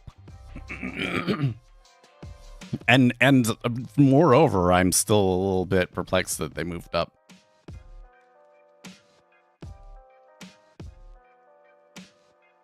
Any chance you want to go on a rant about how the yield curve works and how to use it in trading? Sure. So the way that I would recommend you set your things up is like when you have your DOM, put the 5-year on the right and the 30-year on the left. Okay. And that way, when you see your DOM going like this, basically it's declining, that's flattening. And if it's going like this and it's inclining, that's steepening. Okay. Then you come over here on these charts and you add these spreads. So like this is I have the knob spread. So it's like the front month minus the back month, the 2-year minus the 10-year, right? You get the same thing. Declining is flattening, inclining is steepening. Okay, so now that you have that set up correctly, oh, and if you're going to do the yields, then you have to do the opposite, right? If you're going to do the yields, you want the 30-year on the right and the 5 and 2 on the left, so that it still shows you the same thing. Up is steepening, down is flattening. Oh, I forgot that there was some numbers here. Jolts was 8.863 versus an expected 8.85. So slightly higher than anticipated. And the treasuries did sell that a little bit. Wholesale inventory is down more than expected, negative spot 3 versus negative spot 1. And a wholesale sales month over month, negative 1.7 versus an expected spot 3. So that kind of contradicts the Jolts jobs. Like Jolts would be something that I think would be a sell, and wholesale sells would be something that I think would be a buy in treasuries. And at the moment, they seem to be canceling each other out. I think that the Jolts probably matters more, or at least based on recent market action, the market seems to care about Jolts more. But I don't know, the difference when Jolts wasn't that big either, so that does not give me a clear enough view of which direction the flows will be. And on top of that, the flows have been net buy for no apparent reason today anyways, so that those flows might just be stronger than any kind of trades that people take based off of that news. Let's see here. Yes, the economy is strong, but not as strong as it was in bond market prices. So with the data coming in line, still strong, but without surprises, the economic activity is growing beyond what was expected. The market has decided to dismantle excesses, and that's why we're seeing bonds rising in this last 7 days in the dollar. But why would that? Because why would you say the bonds aren't at excesses? I mean, if anything's at an excess, it's the S&P 500. But I guess, you know, the S&P sold yesterday, sure. Alligator says Euro Hawks in danger, in my opinion. I still think that what we're seeing right now has more to do with currency movements and kind of like international interactions more than it does the economic data at the moment. We'll see non-farms and we'll see how they react to that. Because, like, seriously, what happens if non-farms comes out to be like another 300 KB, right? They're going to sell the F out of it, right?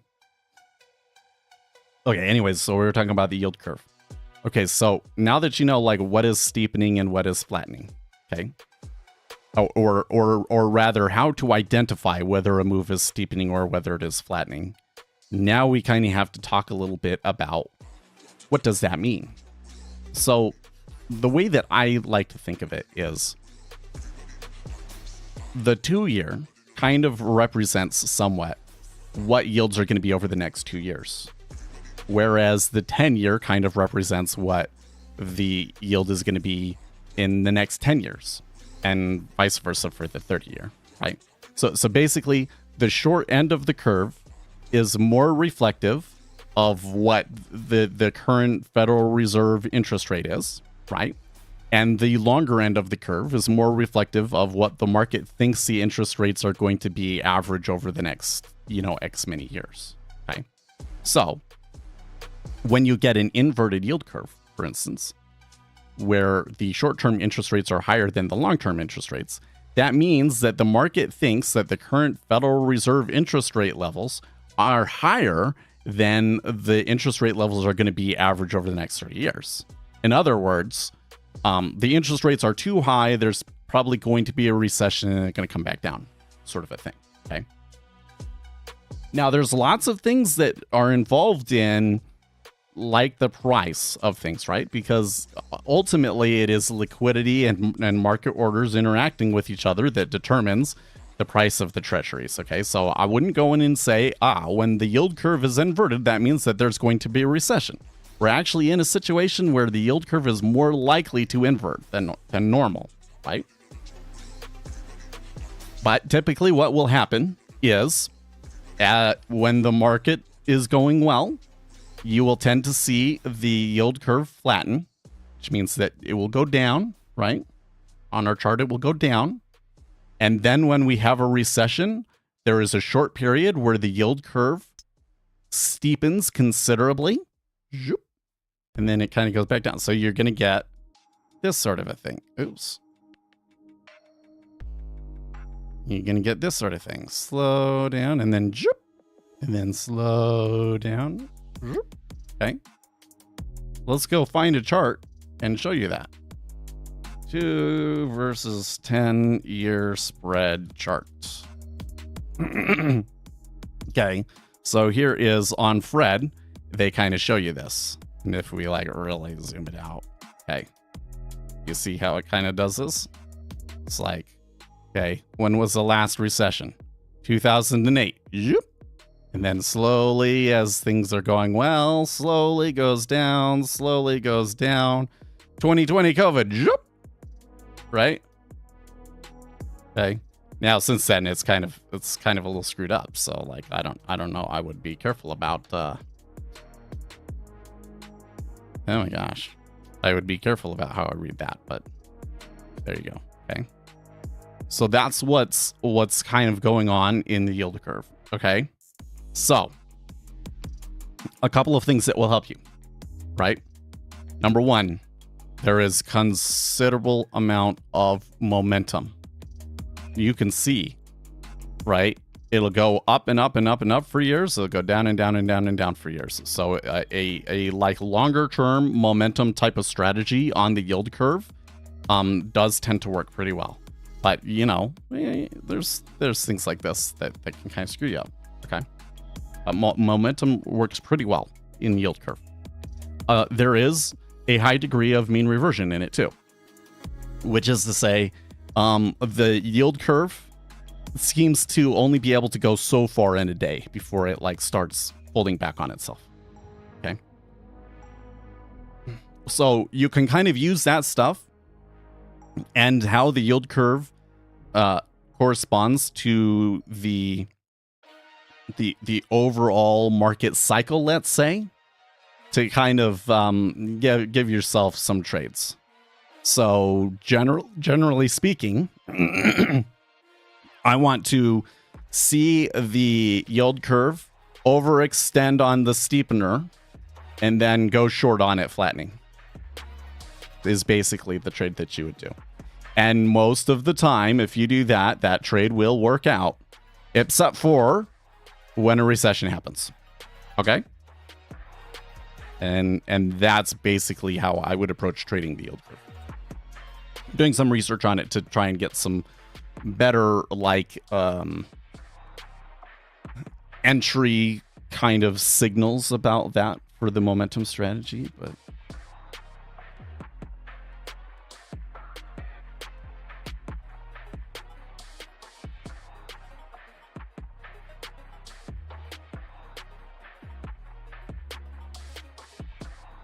I would say the market still looks a little illiquid, but it's getting better since that 8 o'clock news. I'm seeing 3,000s up on there now.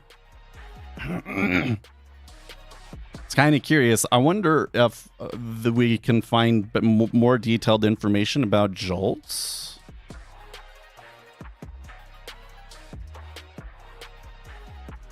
OpenAI releases Elon Musk's emails on pro-for-profit stance amid ongoing lawsuit.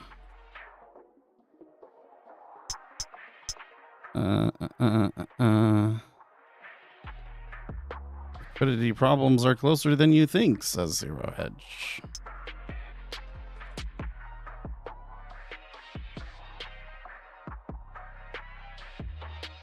Musk meets with Trump, has decided Biden needs defeating. Yeah, I think that Elon Musk is very unhappy with the immigration situation.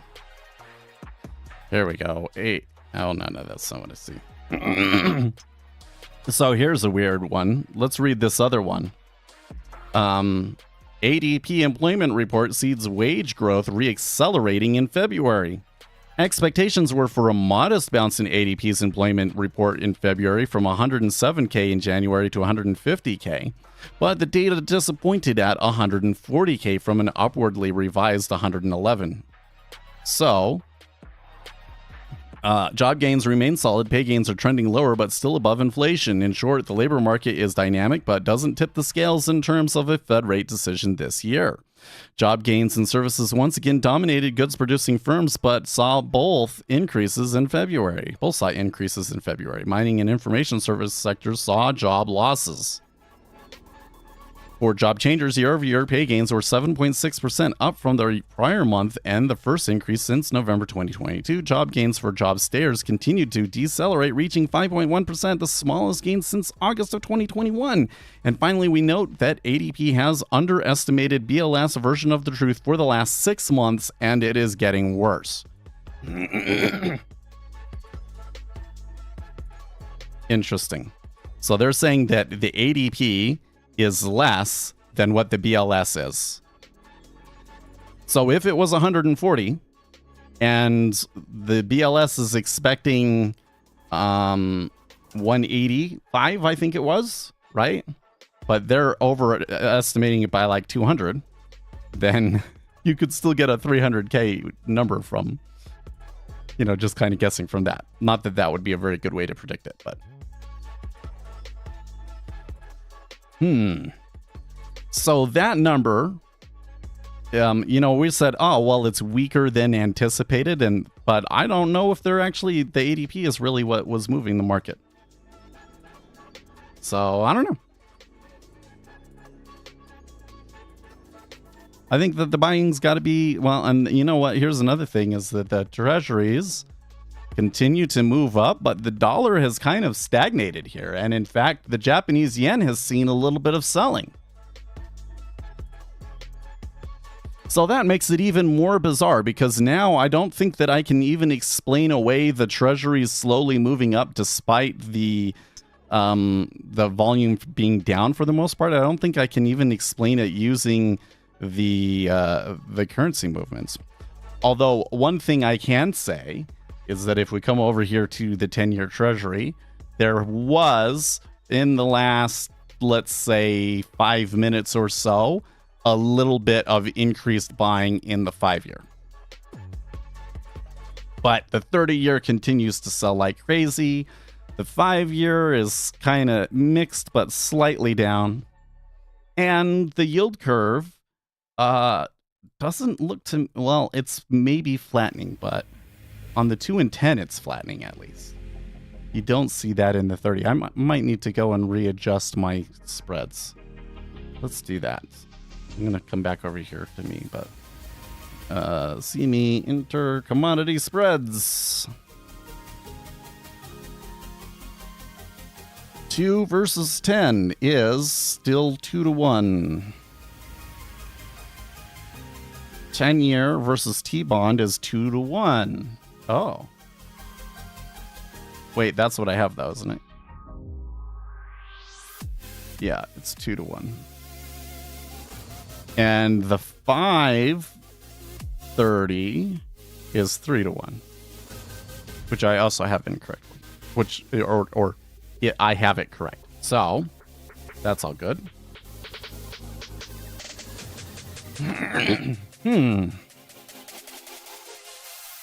So that's curious that the knob spread not moving too much, but the 2s and 10s maybe is. So the movement that we're seeing is in the 2s for the most part.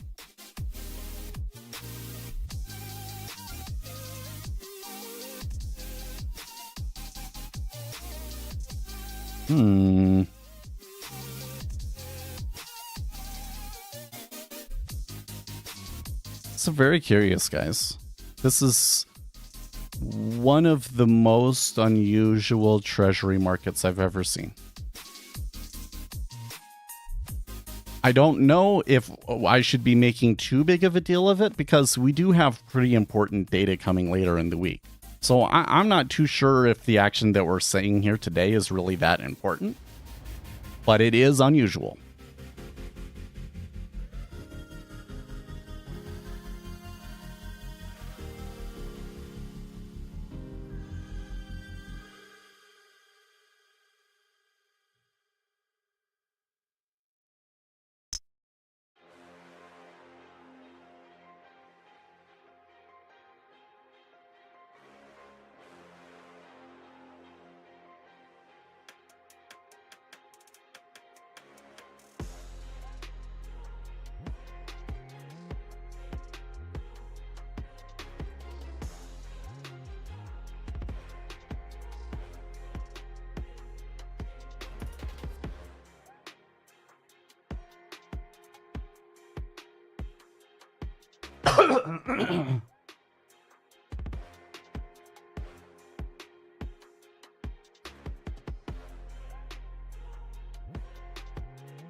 You think the treasury's going to keep going here, man?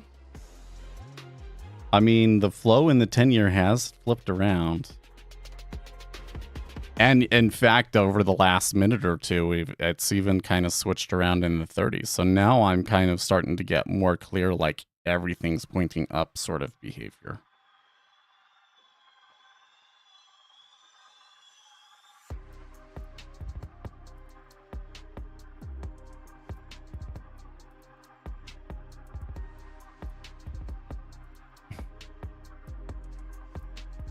K-pop star Karina has apologized to her fans after news of her dating actor Lee Jae-wook went public. Oh, that's so sad.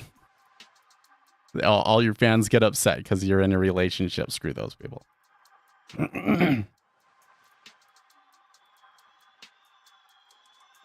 Oh my gosh.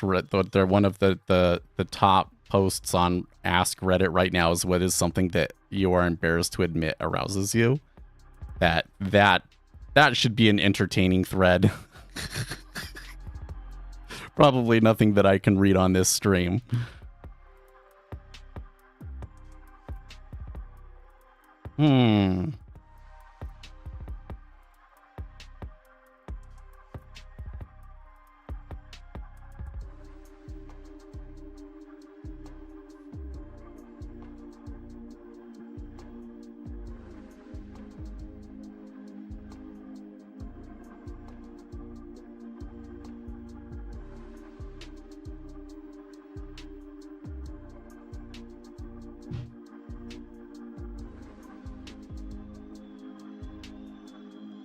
So, something else I'm noticing that's a little odd today. Look at oil. So, oil is having a pretty decent trend up here, but it as well is almost completely contradicting the flows.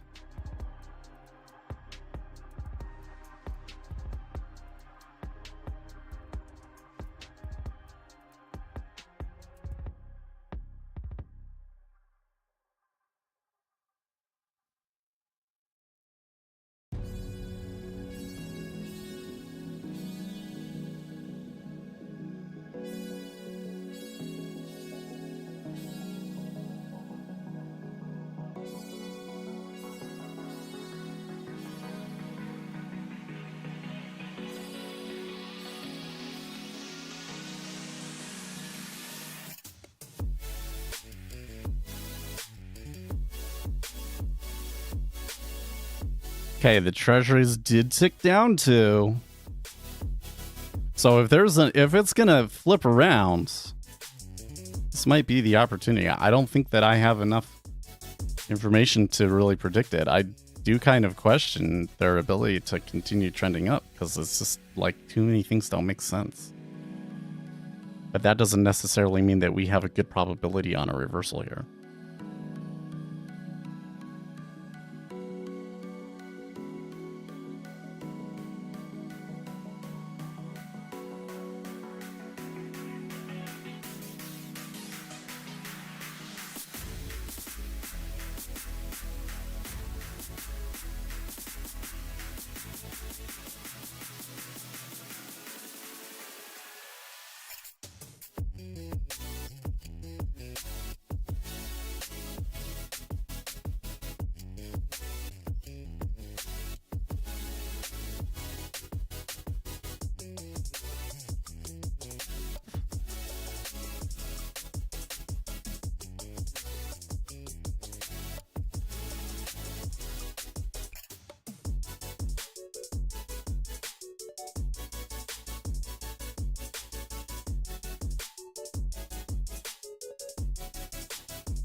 What are your thoughts on tick scalping treasuries?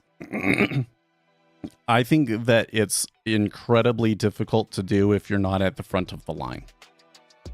So you may still be able to find situations where you can catch an alligator, which is to say there's not a whole lot of contracts in line here, and you know that they're not going to trade into you. So you can put your order in there in the hopes that, you know, it just keeps ticking up, and then you'll have a position there at the front of the line.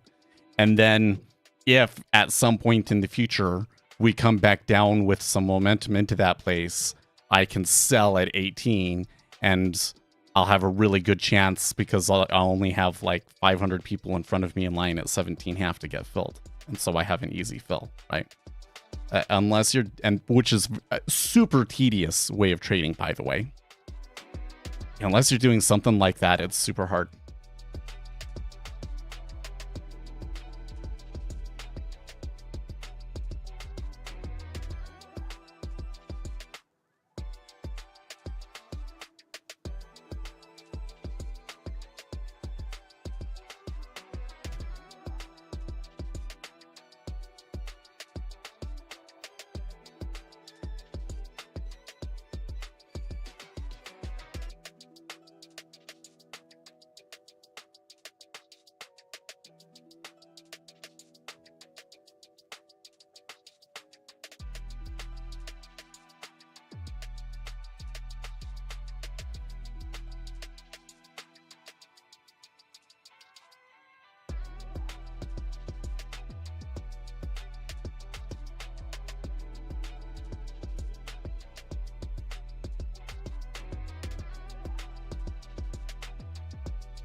Pull back to VWAP, you think?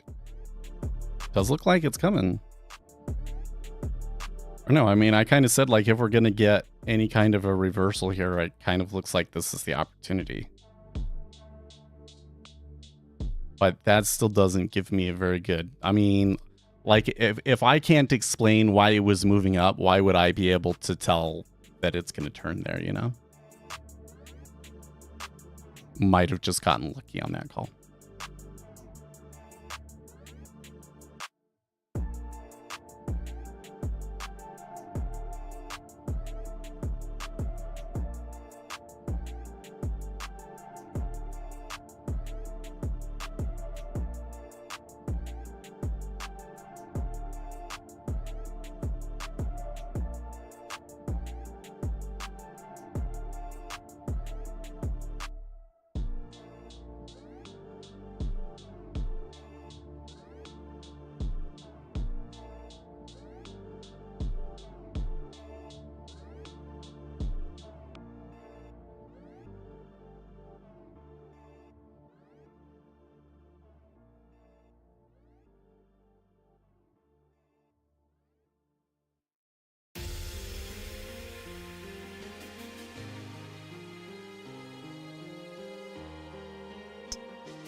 my lights just flicker on? Well, I don't know. Probably none of you were actually watching the video to see that, but I feel like I saw a flash of light. Maybe it was the aliens beaming information into my mind or something. This is weird. I'm not sure if I actually saw a little, like if my light flickered or not.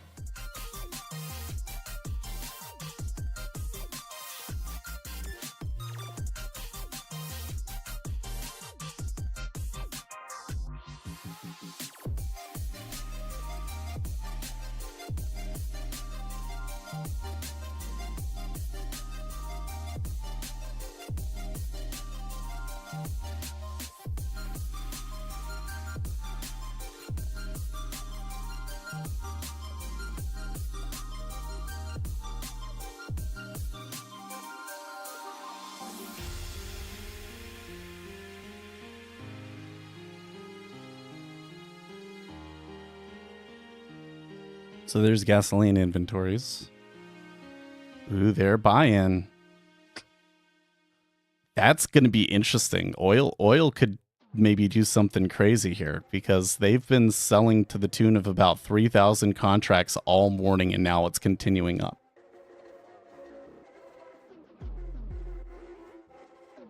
Have you heard about Imam? What do you think about his content? Well, we were talking about that earlier, and I was saying, you know, he had one video about the ICT thing that I think pointed out a couple of things that, you know, about how ICT is basically crazy that would be good for people to know. And so I'm glad that that like video got out and did well.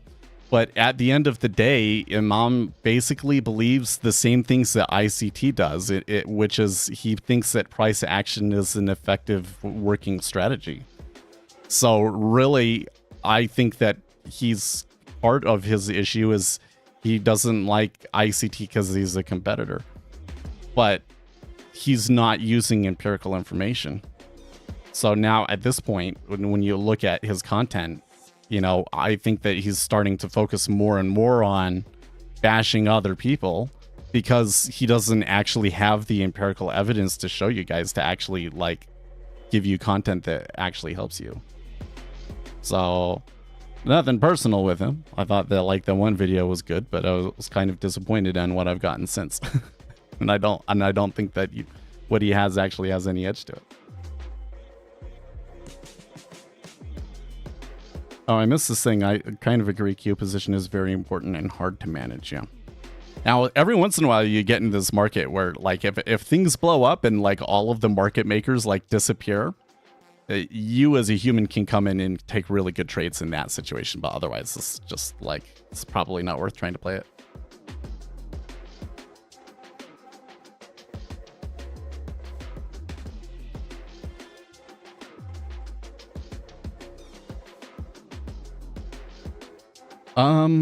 Did you see my message? No. Did you leave me another message? I don't think I know what you're talking about. Haven't seen you in a while. Where you been? At least not in YouTube chat. What was...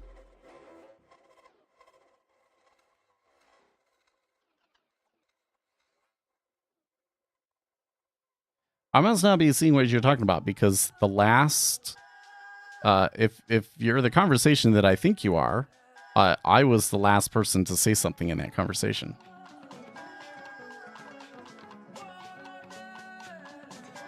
Right? Are you Delta on Discord? Where? Okay, so that is VWAP right there, 13.5. And that is also buyer average position.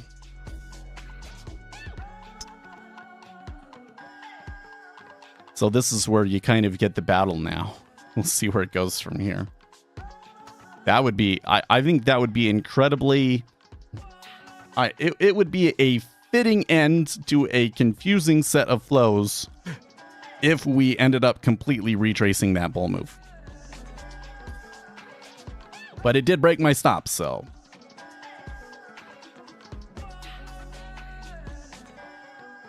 Oh, okay, yeah.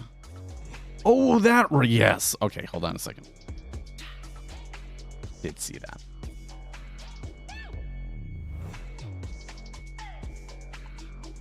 I just forgot about it because there was somebody else was messaging me this morning. They're trying to get like 20 things to show up on the same chart, and you only get like two axes or whatever. So like that doesn't work.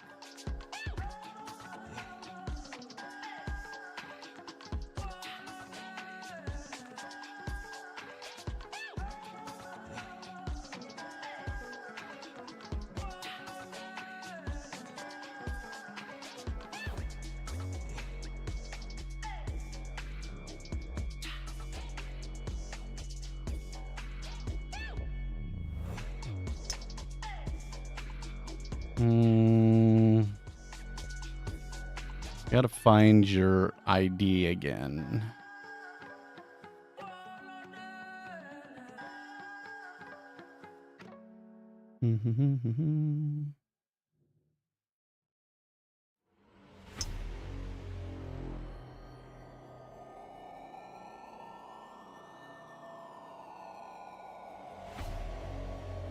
I thought you had it in here. Where is it?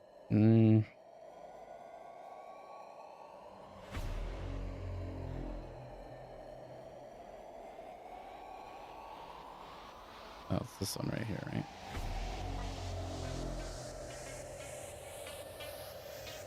Okay, yeah, I found it. I was about to message you, oh, is it this one? But you beat me to it.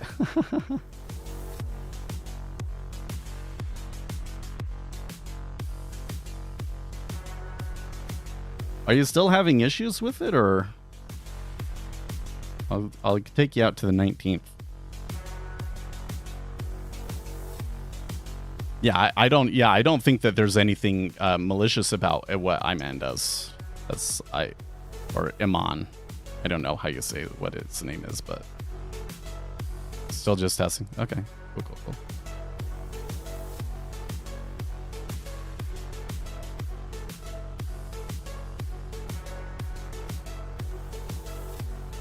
I still kind of want to make some changes to my indicator after, and they should be relatively small changes after the issues that you had, but I just haven't found myself the time to think about those sorts of things. Not that I haven't had downtime, but sometimes it's like in the evening and you only have like 30 minutes or an hour and it's kind of hard to get yourself into programming something,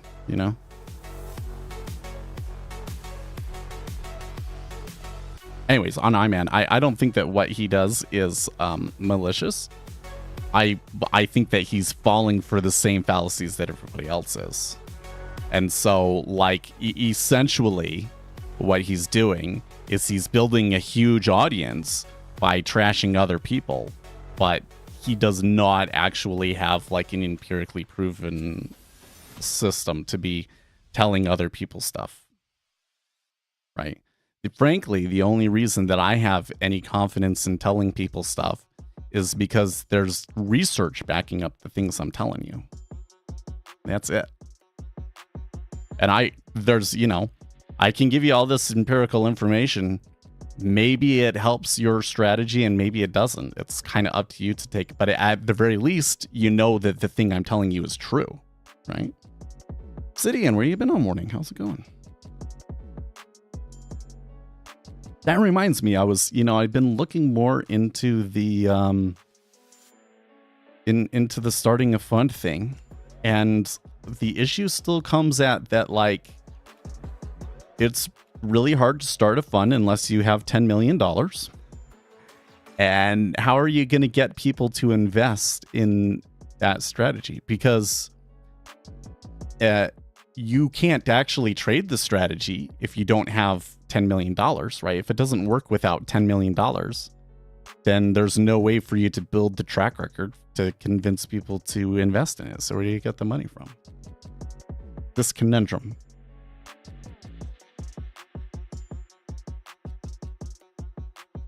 Yeah, he doesn't really tell you how to trade, though. His vids are more about psychology. I'm not sure that's true. So, like,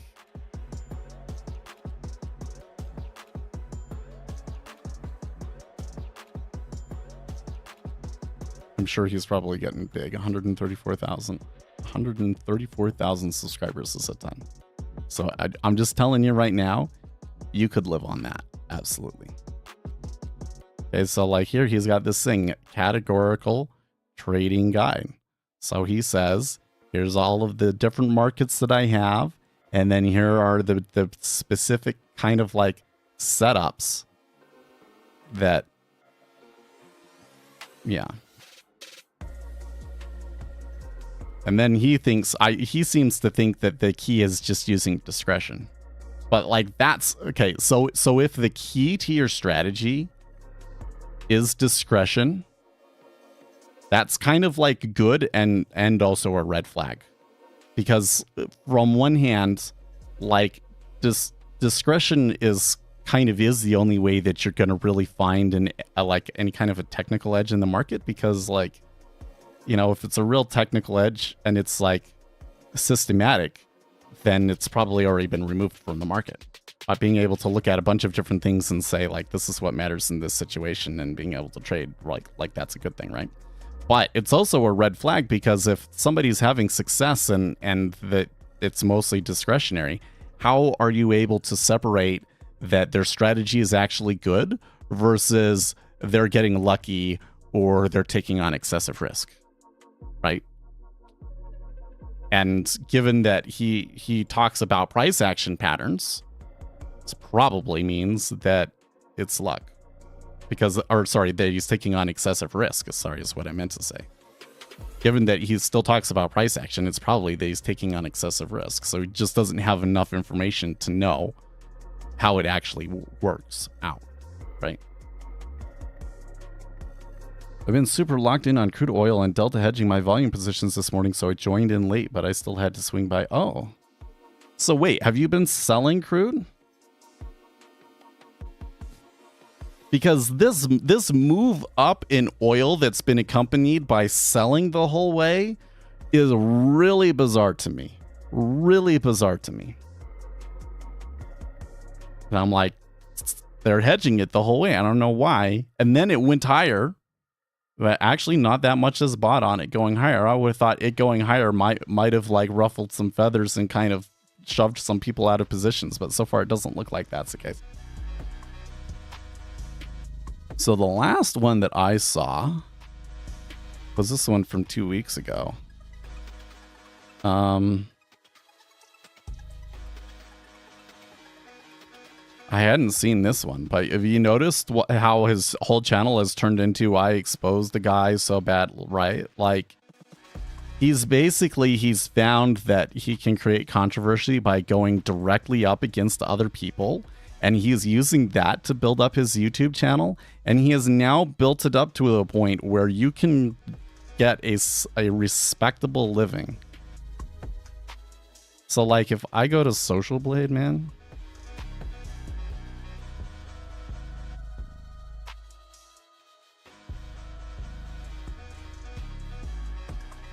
Here he is. Okay, well, it thinks that he makes 100 to 1.6k. Hold on. I forget the conversion numbers that I like to use. Okay, so this thinks that I make $77 a month, and it's probably 2 to 3 times that. So it thinks that he's making 1.6, so he's probably making 4k a month. Okay, so that's a respectable living off of it, right? And I'm not saying that it's wrong to make money from your YouTube channel. What I am saying is I think it's wrong to just bash on other people and not actually teach anybody anything. You know, like, I'll make a video where I'll say, okay, here's something that people talk about and that doesn't really work. And then I'll show you, like, kind of why it doesn't really work. And, like, there's always a piece of empirical information about the market that I'm trying to show you when I make those videos, right? But some of these videos are just, like, clowning on the person themselves. And I get it, like, on YouTube, that brings the views, but it doesn't help you, you know? Social Blade has been super useful for your side business. For some reason, the estimates that it gives you on monthly earnings, at least for trading channels, is obscenely low.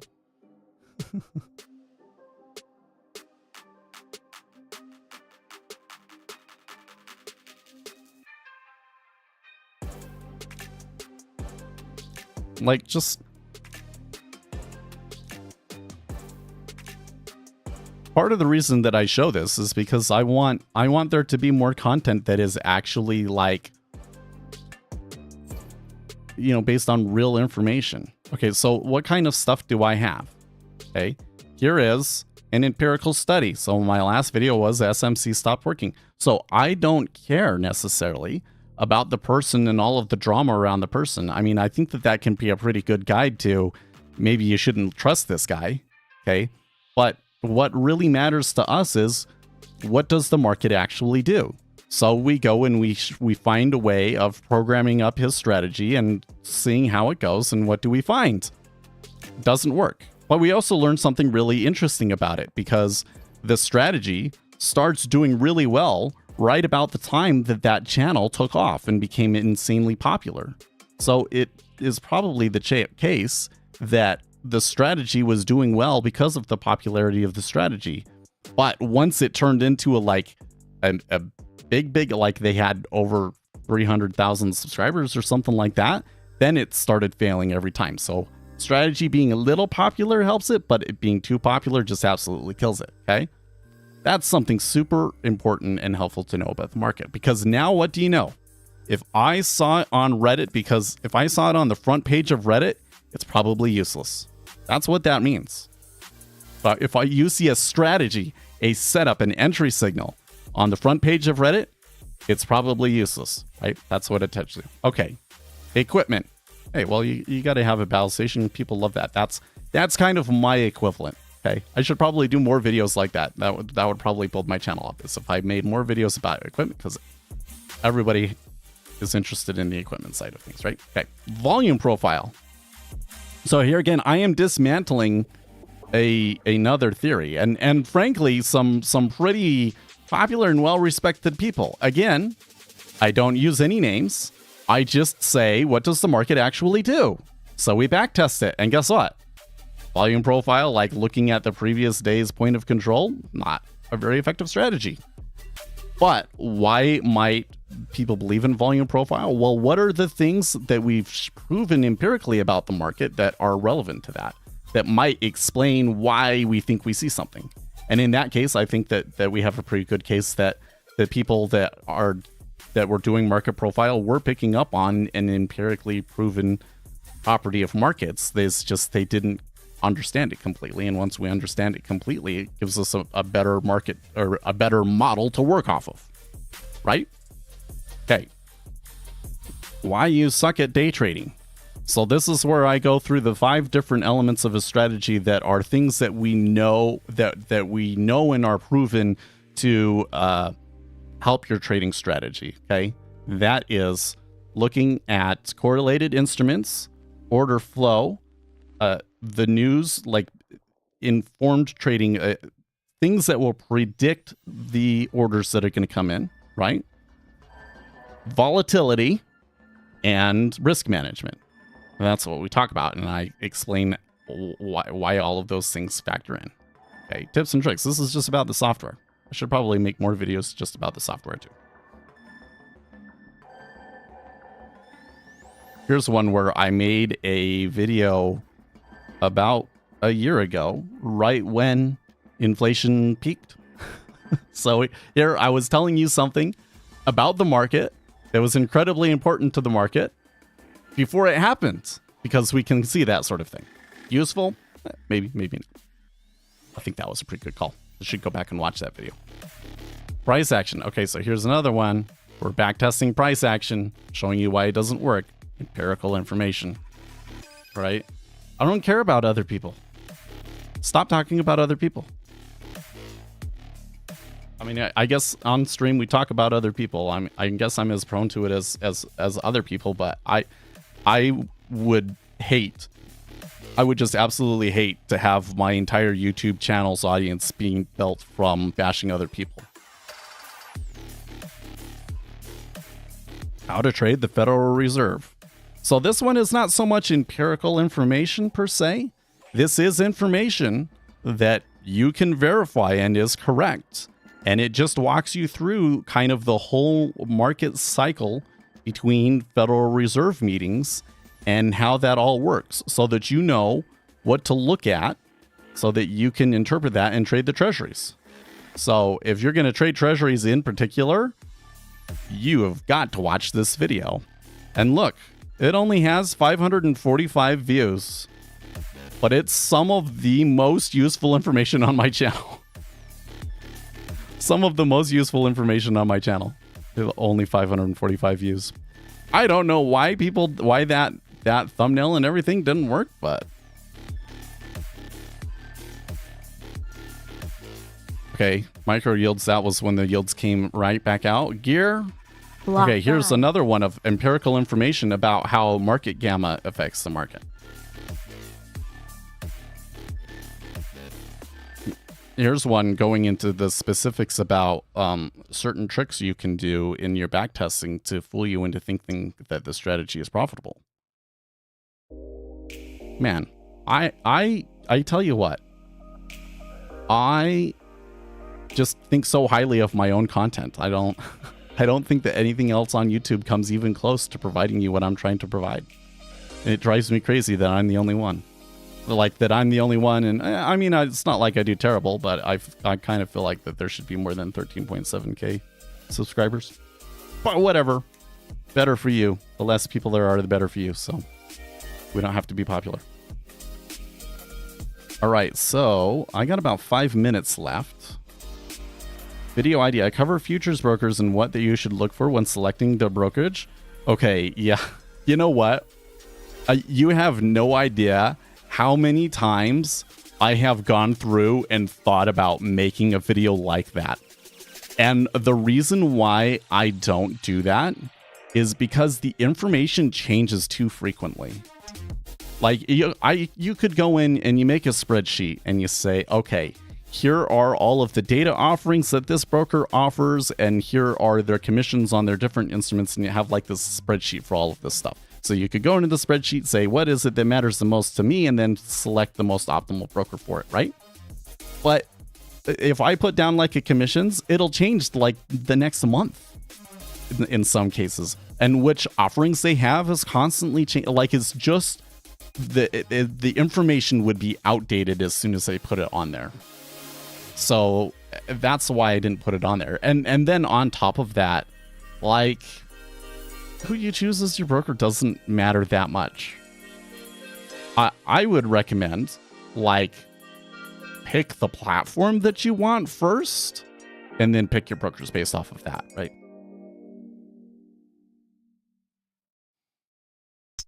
Well, I mean, what other things can we focus on that wouldn't be dated, right? Like, the only other thing that you can say is like, oh, okay, I traded with AMP Futures. I wasn't too impressed with their technical support. I go to Edge Clear. I get really good technical support. Never really needed to use the technical support, but when I do ask a question, I get somebody that knows what's going on, but I pay a little bit more in commissions. Okay, well, what else is there to say? You know?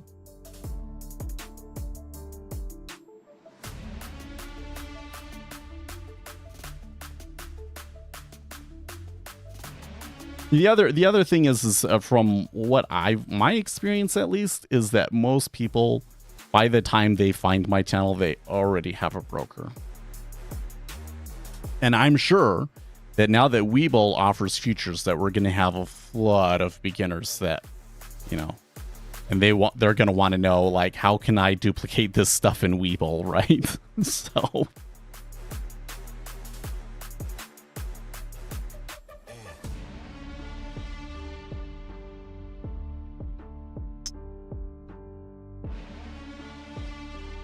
I wonder if they have custom indicators. If they had custom indicators, then that, you know, a way that allowed me to kind of add some of these things like the spreads and stuff that I think are really important, then maybe I would write it for that if it would be, you know, because it would be such a massive platform.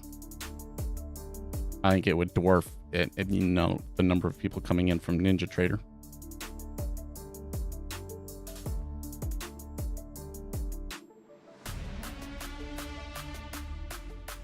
Although I don't know if I get that many people from NinjaTrader these days anyways. Let's go see.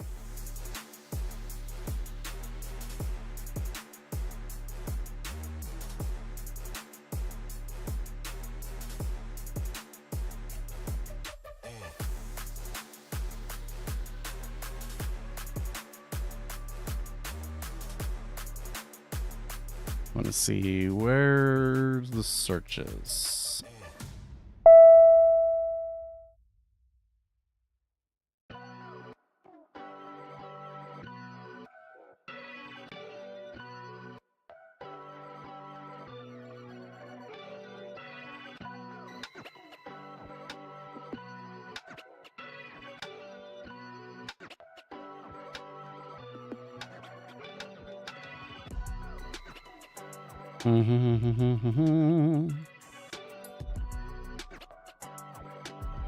Gotta be under content. YouTube search. There we go.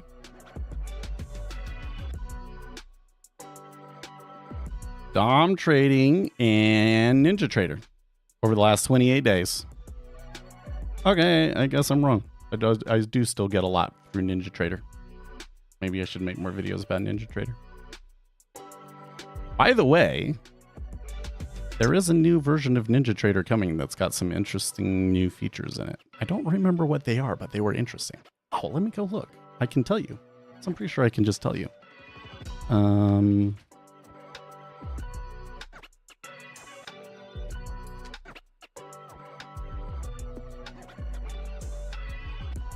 Yes.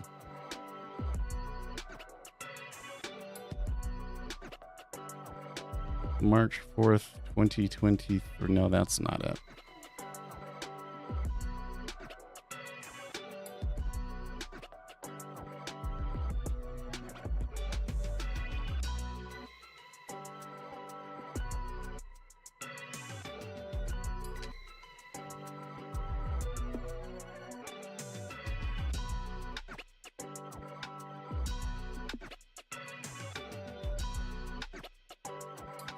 $813.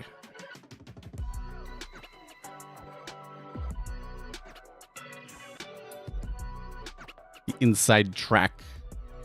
They're making an order flow VWAP drawing tool so that you can say what was the VWAP from between this place and this place. Cool. Cool. Maybe cool. Volumetric volume chart style. I'm not quite sure what that's about, but I think that it just shows you how much volume was at each price instead of the footprint. And then there's this order flow delta chart. Maybe that's what somebody was talking about earlier. Shows the difference between buying and selling activity in the market. This tool can help gauge the balance of the market. I don't know what this means. I think maybe, well, yeah, I don't know what this means. Times and sales aggregation. So all volume at the same price and location will be bundled together. So I don't think that it's quite the same as reconstructed tape, but it sounds like pretty close. They're adding a chat AI into it. Account risk columns. So you can get these additional columns that give display updates based on risk settings. And I think that if you go on their website, you can set like certain risk things so that like if I take a loss more than 1% of my account or something, it will just stop trading. There's a news feed that has been added. Bold/italic data series label when selected so you can see which indicator you're clicking on. That's useful. Anchored walk forward optimization. I didn't understand this, but they say with the addition of this bracket type, you'll have the ability to further fine-tune your strategies. Functions similar to a walk forward optimization. However, each step optimizes from the start date. So I think instead of doing it like optimized from like the last 2 weeks, it will say optimized from like the entire past history or something like that. Ninja script editor hotkeys for outlining.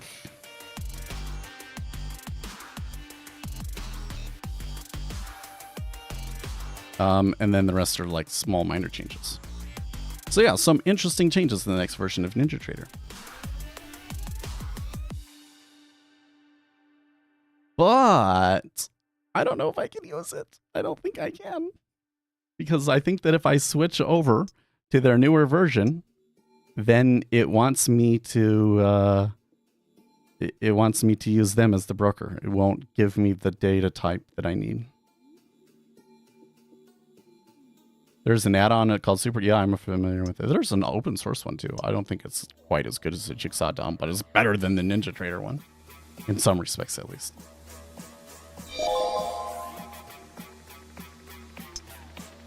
I'm interested in how much of the NT users they still have. Seems like everyone is directing to web. It does kind of seem to me like either you like the web and you're going over to the web, or you've been burned by the web and you're moving over to other stuff. But it seems to me that most of those people have been moving over to Sierra charts. And the problem over there is that the people that run Sierra charts are crazy. So then I would say move over to Jigsaw. But I think for many people, they consider Jigsaw too expensive. And you don't have custom indicators on Jigsaw, so what do you do there? Yeah, I don't know. I don't know what you do. I kind of feel like in limbo, you know? I'm just waiting for the day when they make a update that is significant enough of an update that I have to update to use it, and I can't use NinjaTrader anymore. Yeah, I think that the whole thing is basically shifted to getting as many people on NinjaTrader brokerage, because they've made it very, very difficult to continue using NinjaTrader with a different brokerage. Right. I'm kind of cheating with mine. I have a developer license, but that developer license doesn't allow me to use Rhythmic. Allows me to use Rhythmic for NinjaTrader brokerage, which doesn't exist anymore. Right? So it's like, I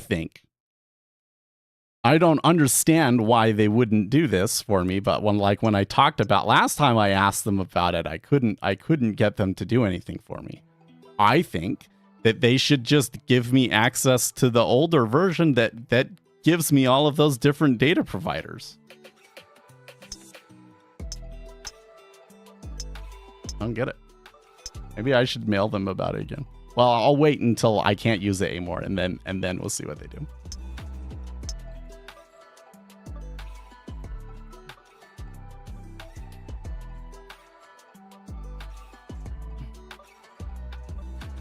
But I don't know. I'm not as interested in like which platforms ends up doing the best and all of that sort of stuff. Like what I see is a lot more people are coming in. A lot more people are coming into the market. Okay, guys, I got to get going. I will see you tomorrow.